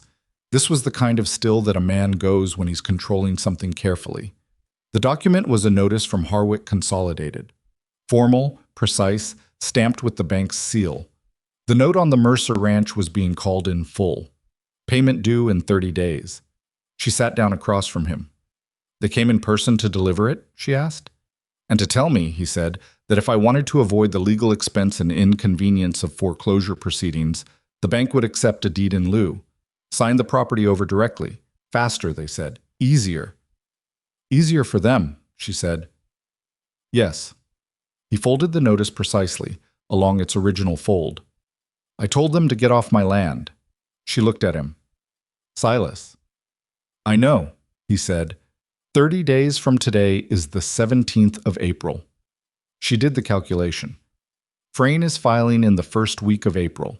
The subpoena for the cabinet contents would be served before the 30 days are up, he said, if the filing goes through on time. If. She said it plainly because they were both looking at the same number and neither of them was going to pretend the timing wasn't tight. "What do I do?" he asked. It was the first time he'd asked her that, asked her directly, as the person with the answer, rather than sitting with her while they both worked toward one. She noticed it. "You write back to the bank through Frayne's office," she said. "You acknowledge receipt of the notice and indicate that you are engaged in legal proceedings relevant to the validity of the note. That doesn't stop the clock, but it creates a record that you disputed the notice through proper channels, which will matter later." He nodded. "And you give me 3 days," she said. He looked at her. "For what?" "I need to go back to Fairfield." Well, she went the next morning alone on the early stage, with the organized copy of everything she had in the document folder, because she was not, after the conversation with Frayne about witnesses being approached, leaving the only copy of anything anywhere could be accessed without her knowing. She arrived in Fairfield by midday and went directly to Frayne's office. He listened to everything she said about the notice, about Raymond's offer, about the timeline. He was already filing. She'd known he was already filing, but she needed him to understand that the clock had changed. "The deed in lieu approach is classic," he said. "It bypasses the courts entirely. If Silas signs over the property voluntarily, it takes the ranch out of the legal dispute because there's nothing to dispute anymore. It transferred willingly." He touched his spectacles. "They're scared." "Are they?" "This move," he tapped the copy of the notice, "is not what you do when you're confident. This is what you do when you're trying to get something secured before someone takes it from you." He looked at her. "They know about the filing." She thought about Elias at the land office. She thought about how many people knew about the case at this point, and how small Harwick was, and how many of those people talked to other people. How does that change things? It accelerates everything. If they know we're filing, they know about the subpoena coming, which means... He stopped. He looked at the wall for a moment. "I need to move the filing date up. I was planning for the first week of April. I want to file Monday." "That's 4 days." "I know. I have most of what I need." He paused. "The discovery motion for the cabinet will go out with the filing. Bellman will be served within 48 hours of filing, which means he cannot legally destroy or transfer the contents of that cabinet without adding obstruction to his existing problems." He looked at her. "If the letter is there, we get it through the court. If it's gone, the court gets to decide what to make of that." "And the Mercer notice?" "I'll file an emergency motion to stay any foreclosure proceedings pending the outcome of the case. It's not guaranteed to succeed, but given the timing and the fact that Silas's name appears in the evidentiary record as a target of the same scheme, a judge is going to look carefully at that motion." She sat back. Her hands were in her lap, and she pressed them flat against her knees the way she'd learned to do when she was 11, and her father was explaining numbers that didn't work, and she needed to be still enough to hear them. "File Monday," she said. "File Monday," he confirmed. The filing went in on Monday, the 23rd of March, and by Wednesday the subpoena had been served on Harwick Consolidated, and by Thursday morning the town knew. It wasn't a secret that could be kept, and she hadn't expected it to be. Court filings were public record. The names in them were public. What she hadn't fully anticipated was the speed with which the social temperature of Harwick shifted once the case was filed, and real, and not just a woman's collection of documents. Once it had Aldous Frayn's name on it, and the territorial court's stamp, and a list of plaintiffs that included 9 families in the valley. The shift was not uniformly favorable. There were people in Harwick who had dealings with Bellman that they did not want examined. There were people who had borrowed money from him under terms they'd rather not have discussed publicly. There were people who simply found it easier to align with established power, and were now doing the math on which direction that alignment should point. But there were others. Broward, the cattlemen's chairman, came to the ranch on a Friday afternoon and sat at the kitchen table and said he'd written to 2 colleagues in other territories asking about Rupert Waverly and had received back information about the 2 previous operations Frayn had mentioned. He laid the correspondence on the table. "I've also written to the territorial governor's office," he said, "not accusing anyone, just asking questions about the process for reviewing survey access records." He paused. "The governor's office wrote back inside 48 hours. Which tells you something about whether they've heard concerns before." Evelyn looked at the letters. The governor's office response was brief but attentive in its brevity, the kind of letter that says we are aware of this matter, without committing to what they intend to do with their awareness. "This is more than I expected," she said honestly. Broward shrugged. "I've ranched in this valley for 22 years. I've watched 6 families lose their land in 14 months, and I told myself it was their own fault because that's the easier thing to believe." He looked at the table. "Your documents are more persuasive than my assumptions." The Mercer Ranch foreclosure notice was stayed by emergency judicial order on the 28th of March. The court's language was careful, but its meaning was clear. Pending the outcome of the case, no action could be taken on the property. Silas received the notice at the kitchen table and read it twice and then set it down and didn't say anything for a moment. Then he said, "Thank you." "Don't thank me yet," Evelyn said. "We still need the letter."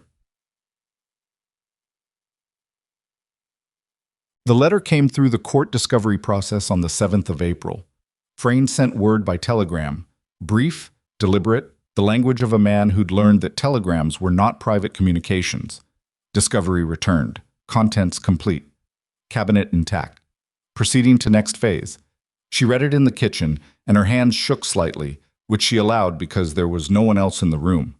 The letter, as Frayn described it when he wrote the following day, was everything Raymond Gill had remembered and more.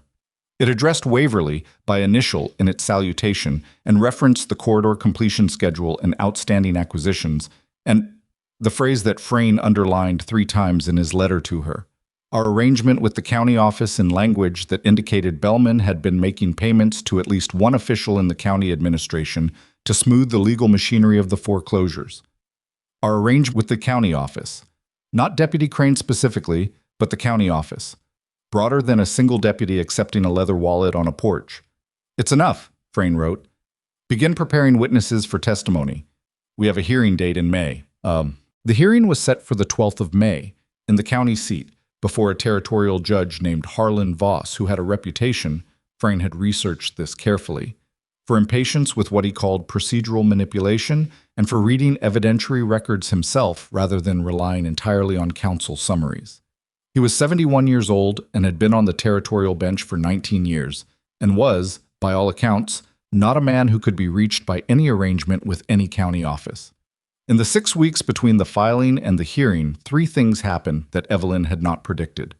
The first was that a man named Gerald Putney, who had been a junior loan officer at Harwick Consolidated, contacted Frayn's office voluntarily and said he had documentation of 11 additional loans originated under similar terms in 2 adjacent counties, which meant the corridor was wider than she'd known, and the number of affected families was larger than 9.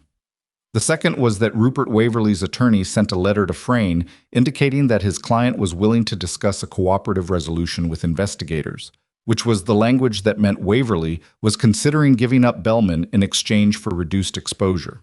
Frayn wrote to Evelyn about this with 2 sentences that she read several times. "This is what happens when the big fish realizes the net is closing. It is also how cases like this are won." The third thing was that Walter Pruitt, on a Tuesday morning in the second week of April, came to the Mercer Ranch. She heard the horse and went to the door, and there he was, and she stood in the doorway and looked at him and waited.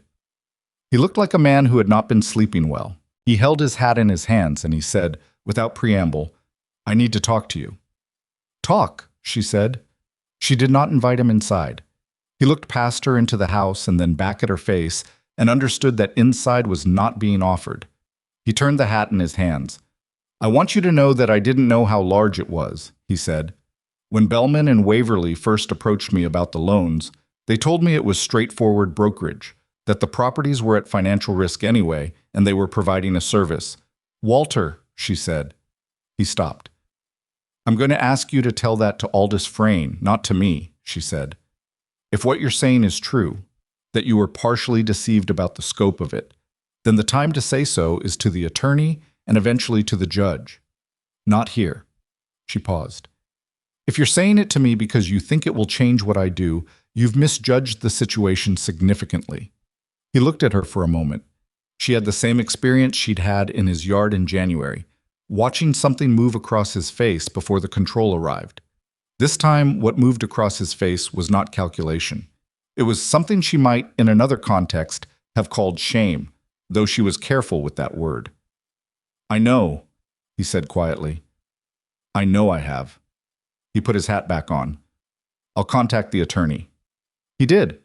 He contacted Frayne within the week, and Frayne wrote to Evelyn that Pruitt had provided a sworn statement confirming the original commission arrangement and the oral assurances about loan terms that were contradicted by the written documents, and that in exchange for his cooperation, he was seeking reduced charges. "He's not a sympathetic figure," Frayne wrote, "but his testimony closes the gap between the documents and the deliberate intent. We will use what is useful." Evelyn read this letter at the kitchen table in the late evening with the lamp burning low, and Silas came in from the barn and sat down across from her, and she told him what it said. He was quiet for a moment. "Does it bother you?" he asked. "That Pruitt gets something for cooperating?" She thought about this honestly. "Yes," she said. "Some. But less than it would if we lost because we didn't have his testimony." She folded the letter. "What bothers me more is the 11 families in the other counties. The ones I didn't know about. The ones Gerald Putney's documents describe." She set the letter on the table. "I keep thinking about who told them their foreclosures were their own fault." Silas looked at her for a long moment. The lamp between them was burning down, and neither of them moved to trim it. "Someone's got to tell them differently," he said. "Yes," she said. "Someone does." Outside, the spring was arriving in the hesitant, uneven way of Montana springs, the snow retreating in patches, and the ground beneath it soft and dark, and full of what it had been storing all winter. In 5 weeks there would be a hearing before a judge named Voss, and 8 weeks after that a trial, and the families who had lost land in the corridor would sit in a courtroom and say what they knew, and Horace Bellman would sit across from them, and the letter with its precise damning language would be entered into the record, and the thing Evelyn had built from $3.40 and 11 years of knowing how to read a column of numbers would become, officially, a matter of law. But that was ahead of them. Tonight there was just the lamp going low and the letter on the table and the particular quiet of two people who have been through something together sitting with the weight of what's still to come, and finding that the weight shared is something they can carry. The hearing before Judge Harlan Voss lasted 2 days, and the trial that followed lasted 11, and Evelyn would remember both of them less as a sequence of dramatic moments and more as an experience of sustained, grinding endurance, the kind of endurance that is not glamorous and does not feel like strength while you are inside it, but simply feels like getting up in the morning and doing the next necessary thing. The county seat courthouse was a 2-story brick building that smelled of wood oil and old paper and the specific institutional cold of a building that was heated inadequately for its size. The families came from Harwick in 2 wagons, the adults quiet in the way of people who are preparing themselves for something they can't fully prepare for. Frances Aldridge sat beside her husband Henry in the front wagon and held the flour sack on her lap, the way she always did, even though the documents were now with Fran, had been with Fran for weeks. She'd brought the empty flour sack anyway, and Evelyn understood this without needing to ask. Frayne met them outside the courthouse on the first morning. He looked, as he always looked, precise and slightly underfed, and he went through the order of testimony with the witnesses in the 20 minutes before the doors opened, which was not enough time but was all they had. He stopped last at Evelyn. "You are not a plaintiff in this case," he said, which she knew. "But you may be called as a witness regarding the organization and analysis of the documents. If that happens, answer only what you are asked. Don't explain more than the question requires." "I know," she said. "I know you know," he said. "I'm saying it anyway because courtrooms make people want to explain everything, and explaining everything often helps the other side." She was called on the third day of the trial, after Raymond Gill and before Francis Aldridge, and she sat in the witness chair and answered Frayn's questions about the documents with the same flat precision she'd have used going over accounts at her father's dry goods store. "Here is this number. Here is where it comes from. Here is what it means when you put it next to this other number." Bellman's attorney, a man from Helena named Cresswell, who had the smooth manner of someone accustomed to winning in other jurisdictions, tried 3 separate approaches to establishing that her personal grievance with Walter Pruitt had colored her analysis. She answered each approach the same way. The documents were what they were, the survey date was public record, the call clause language was in the written agreement, and her feelings about Walter Pruitt were not relevant to any of those facts. Cresswell tried a 4th approach, which was to suggest that a woman without formal legal or financial training was not qualified to interpret loan documents. She said calmly, "I managed financial accounts for 11 years. The interpretation I've offered is arithmetic, not legal analysis. The arithmetic is correct." Judge Voss, who had been watching the exchange over his spectacles with the expression of a man whose patience has a specific and well-known limit, said to Cresswell, "Move on, counselor." She stepped down from the witness chair and went back to the bench where Silas was sitting, and he shifted slightly to make room, and that was all either of them needed. Rupert Waverley's cooperation, when it came, was as useful as Frayne had predicted, and as ugly as Evelyn had expected. He testified on the 7th day. He had his own attorney and his own arrangement with the court, reduced charges in exchange for complete disclosure, and he delivered that disclosure in the monotone of a man reading from a prepared statement, which he essentially was.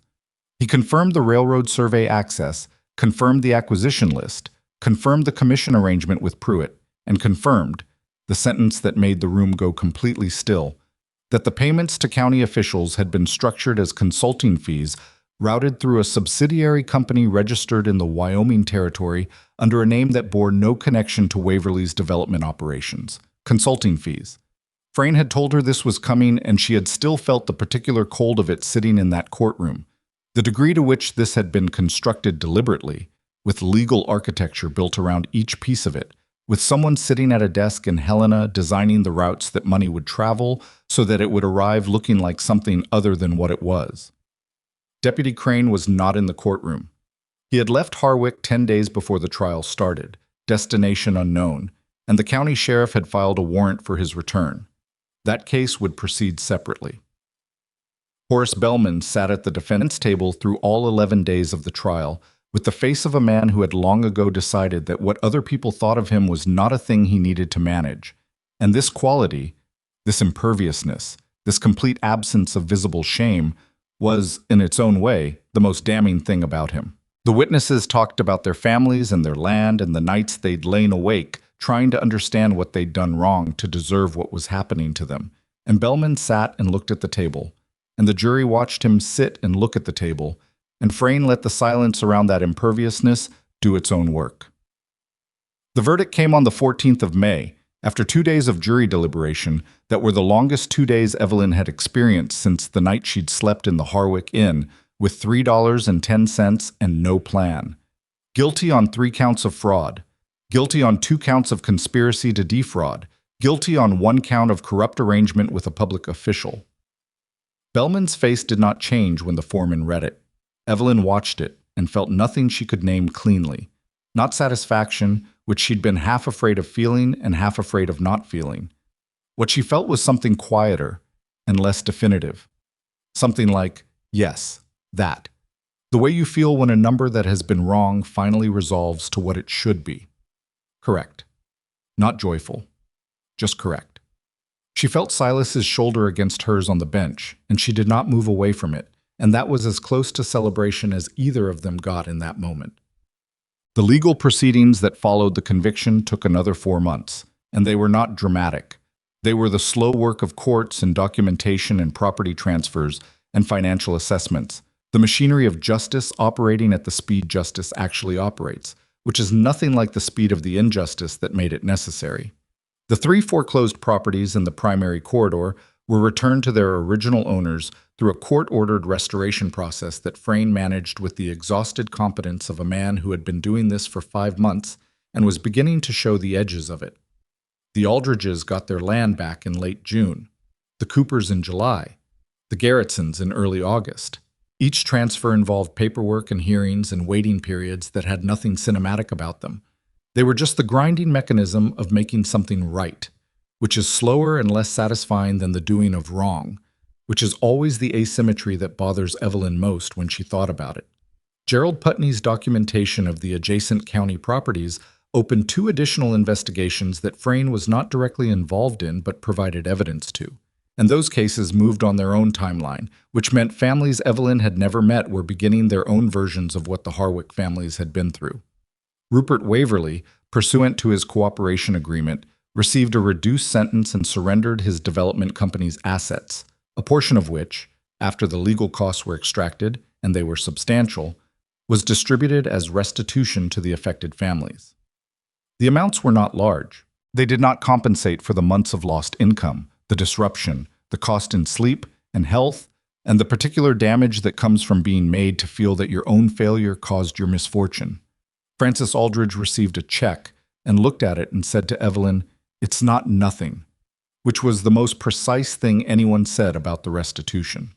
Walter Pruitt was charged separately, pled to a single count of fraudulent misrepresentation in the brokerage of financial instruments, and received a fine and a prohibition from operating as a financial broker in the territory. He left Harwick before the summer was out. He and Clara, his wife, who Evelyn had never once met, and found herself thinking about sometimes in the specific way you think about a person who exists adjacent to a story without being part of it.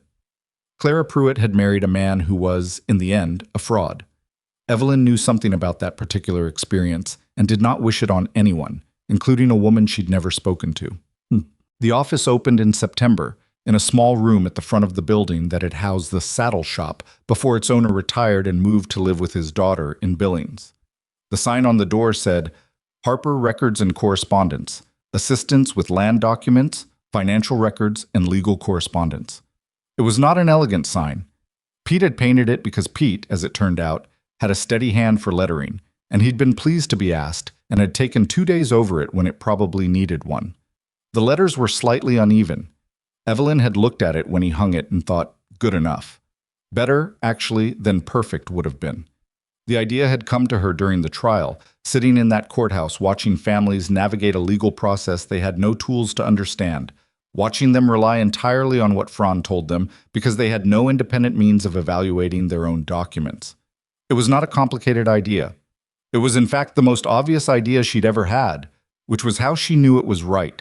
A place where ordinary people could bring their land papers and their loan documents and their legal correspondence and have someone read them carefully and tell them honestly what they said. Not a law office. She was not a lawyer and had no intention of pretending otherwise. A records office.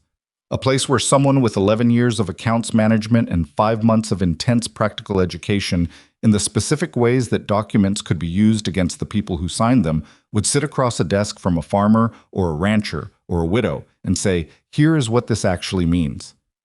Fran had helped her understand the legal limits of what she could offer and what she couldn't. She couldn't give legal advice. She could read documents and describe their contents. She could help people understand what questions to ask an attorney.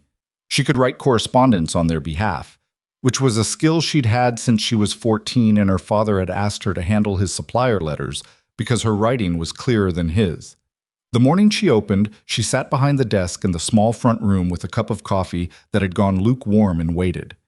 The first person through the door was Cobb Whitfield, who had been one of the last to agree to testify and one of the most reliable once he had. He had a piece of paper in his hand, a letter from the county assessor's office regarding the valuation of his restored property in light of the now confirmed railroad route, which had been formally announced in August and had done exactly what the survey had suggested it would, driving land values in the corridor to more than 3 times their pre-announcement assessment. He sat down across the desk and slid the letter across. "What does it mean?" he asked. She read it. "It means your land is worth significantly more than it was a year ago, and the county wants to adjust your tax assessment accordingly," she said. "Which is legal, but the assessment method they've used has 2 figures. I'd want a surveyor to verify before you accept it." Cobb looked at her. "Can you write them back and ask for the verification?" "Yes," she said. "That's exactly what I can do." He sat back. "What do you charge?" She told him. It was a modest amount. He said nothing, which in Cobb Whitfield's language meant that it was acceptable, and she picked up her pen and began. By noon she had seen 3 more people. A woman whose husband had recently died and who needed help understanding the property deed transfer process. A young man with a lease agreement he'd been asked to sign for grazing rights and had not understood, and Harlan Dukes, who came in last and sat down and said, "The railroad men are going to start buying right-of-way access from the corridor properties. I've already had 2 men come to talk to me about terms." "Don't sign anything until you've had Frayne review the purchase offer," she said immediately. He looked at her. "I know that. I came to ask you to write to Frayne and tell him to expect my letter." He paused. "I don't write so good." She wrote the letter.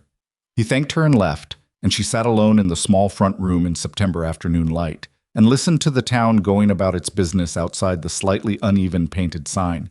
And she thought about the distance between the woman who had sat on the platform in January with an envelope she hadn't expected and the woman sitting in this chair. The distance was not as great as it might appear from outside. She had not become someone else. She had not been transformed by her experiences into a better or purer version of herself. She was still a woman who made lists and thought in numbers and got angry in a particular cold, productive way, and sometimes lay awake going over what she could have done differently, because that was a habit she had not been able to break entirely and probably never would. She had made mistakes over the past 9 months. She had pushed some people too hard too fast. She had been occasionally blunt in ways that cost her. She had underestimated Bellman's reach twice before she started accounting for it properly. And there was a version of the story where those mistakes had cost more than they did. But the office was real. The door had a sign on it, and tomorrow there would be someone else sitting across this desk with a document they couldn't parse, and she would read it and tell them what it actually said, and that would be one less person in this valley who could be handed something with a buried clause in paragraph 7 and told to sign. Silas asked her to marry him on a Sunday evening in late October, which was typical of him. No particular occasion, no arrangement designed for the moment, just the 2 of them at the kitchen table after supper with the lamp between them and the remains of a meal. Neither of them had rushed. He said it plainly, which was how he said everything. "I'd like it if you'd consider staying, not just at the ranch. I mean, staying, permanently." He paused. "If you want to." She looked at him across the lamp. She had been thinking about this, or something adjacent to it, for several weeks, in the way she thought about most things, not permitting herself to think about it directly, but finding it present at the edges of other thoughts. She thought about it when she rode the 4 miles between the ranch and the office in the morning. She thought about it when they sat at this table and talked about the case, and then after the case was over, when they found other things to talk about and discovered, without surprise, that there were plenty. She thought about it when she saw him with the horses, which was where a person's real character lived, she'd always believed, and how they handled animals and machinery and things that couldn't be managed with words. She did not think about it in the way she had thought about Walter Pruitt's letters, that particular mixture of hope and projection that had carried her across the country on a promise that was never real. She thought about it as the thing it actually was, a specific man asking her a specific question, with everything she now knew about him and everything he now knew about her, including the parts that were not impressive. He knew she was stubborn past the point of strategy sometimes. He knew she had a temper that ran cold rather than hot, which in some ways was harder to live with. He knew she woke at 3 in the morning occasionally and went to the office and wrote things down because her brain would not stop, and he had never once knocked on the door to ask what she was doing, which was exactly the right response. She knew he carried grief that was not fully resolved and probably never would be, and that he had silences that were not about her and never would be, and that he fixed things, literal things, broken rails and loose hinges and cracked water troughs, as a way of managing feelings he did not have words for, which she understood because she did her own version of the same thing with ledgers. Neither of them was uncomplicated.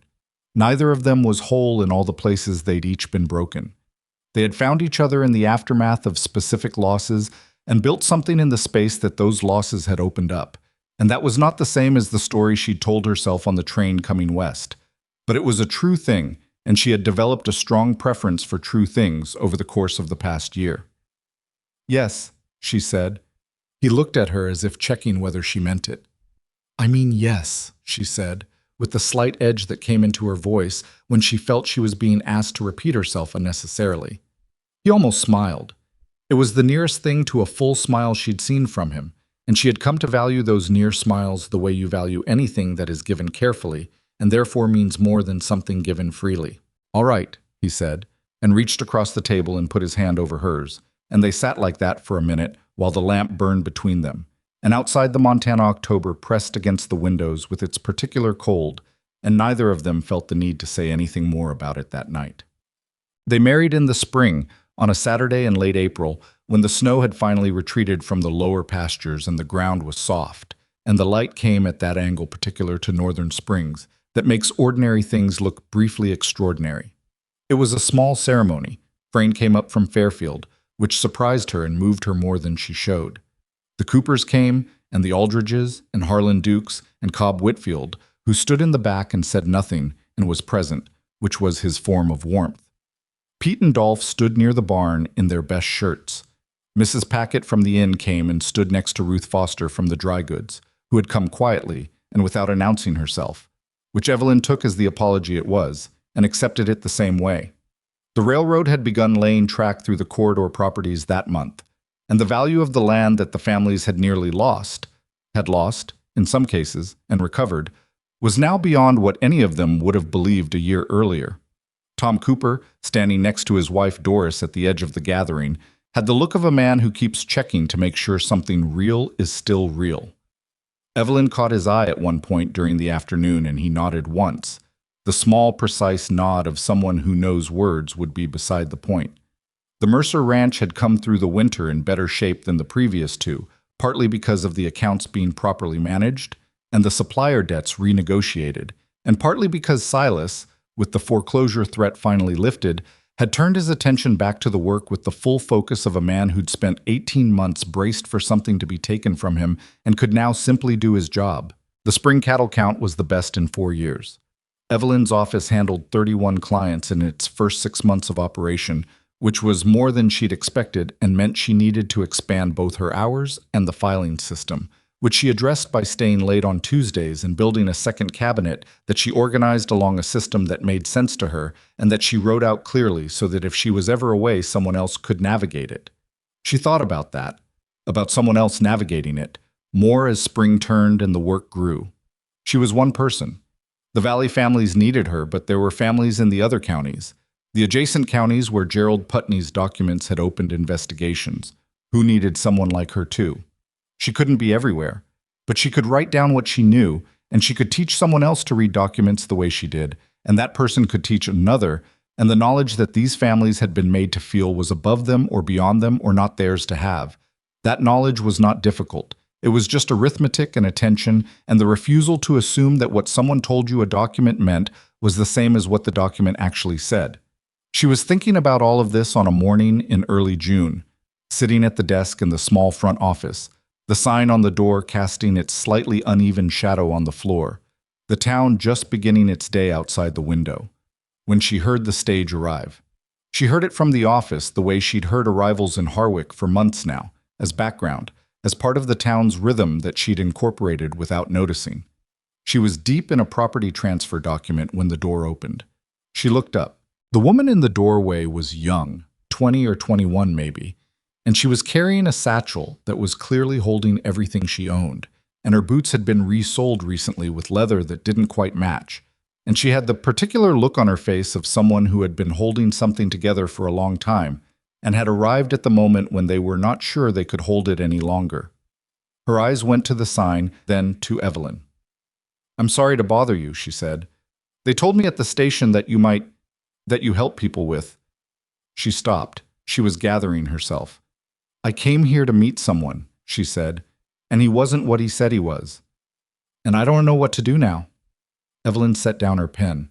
She knew that sentence. She knew the specific weight of it, the way it sat in the chest, the way it made everything that had seemed like a plan reveal itself as a series of assumptions built on someone else's word. She had carried that sentence herself, once, in a different doorway, in a different month, in what sometimes felt like a different life and sometimes felt like last week. She pushed her chair back and stood up. "Come in," she said. "Sit down. I'll get you some coffee." The young woman came in and sat down in the chair across the desk and put her satchel on the floor and pressed her hands together in her lap, the way people do when they are trying to hold still. She looked around the office, the cabinets, the files, the sign visible through the interior window, the woman across from her who was looking at her with an attention that was not pity and not performance, just attention, steady and real. "My name is Evelyn Mercer," Evelyn said, setting a cup of coffee on the corner of the desk within reach. "Tell me what happened," the young woman told her. It was not the same story. It was never exactly the same story, but it had the same shape, the same movement, from hope to the particular devastation of discovering that the hope had been built on something hollow. She talked for 10 minutes, and Evelyn listened without interrupting, without softening, without performing sympathy in the ways that would have made it easier for Evelyn and less honest for the woman in the chair. When she was done, she said, "I don't have much money." "That's all right," Evelyn said. "Let's start with what you need and work from there." She pulled a fresh sheet of paper toward her. The morning light came through the east window at the same angle it came every morning, the same angle she'd first seen from the small room off Silas's kitchen when she arrived with $3.40, and a refusal she couldn't have fully articulated yet to let someone else's failure determine her direction. She thought about what Silas had said one evening the previous fall, when she'd been wrestling with the decision to open the office and wondering aloud whether it was the right thing or just the thing she wanted, which was not always the same. He'd said, in the quiet way he said things that turned out to matter, "The people who need what you know don't have time to wait for you to be certain." She hadn't been certain. She'd done it anyway. That was the thing she'd learned. Not from the case, not from Frayne, or from the courtroom, or from the verdict, but from the accumulation of all of it, from every morning in that first January when she'd gotten up and done the next necessary thing without knowing whether it would be enough. The lesson was not that courage is the absence of fear, or that strength means never needing anyone, or that one determined person can fix everything that is broken in the world. The lesson was smaller and more durable than any of that. The lesson was, you do not need to know how it ends to take the next step. You need only to be willing to take it. She looked across the desk at the young woman who had come off a stage in a strange town with a satchel full of everything and a story that hadn't ended yet. "Let's begin," Evelyn said, and picked up her pen.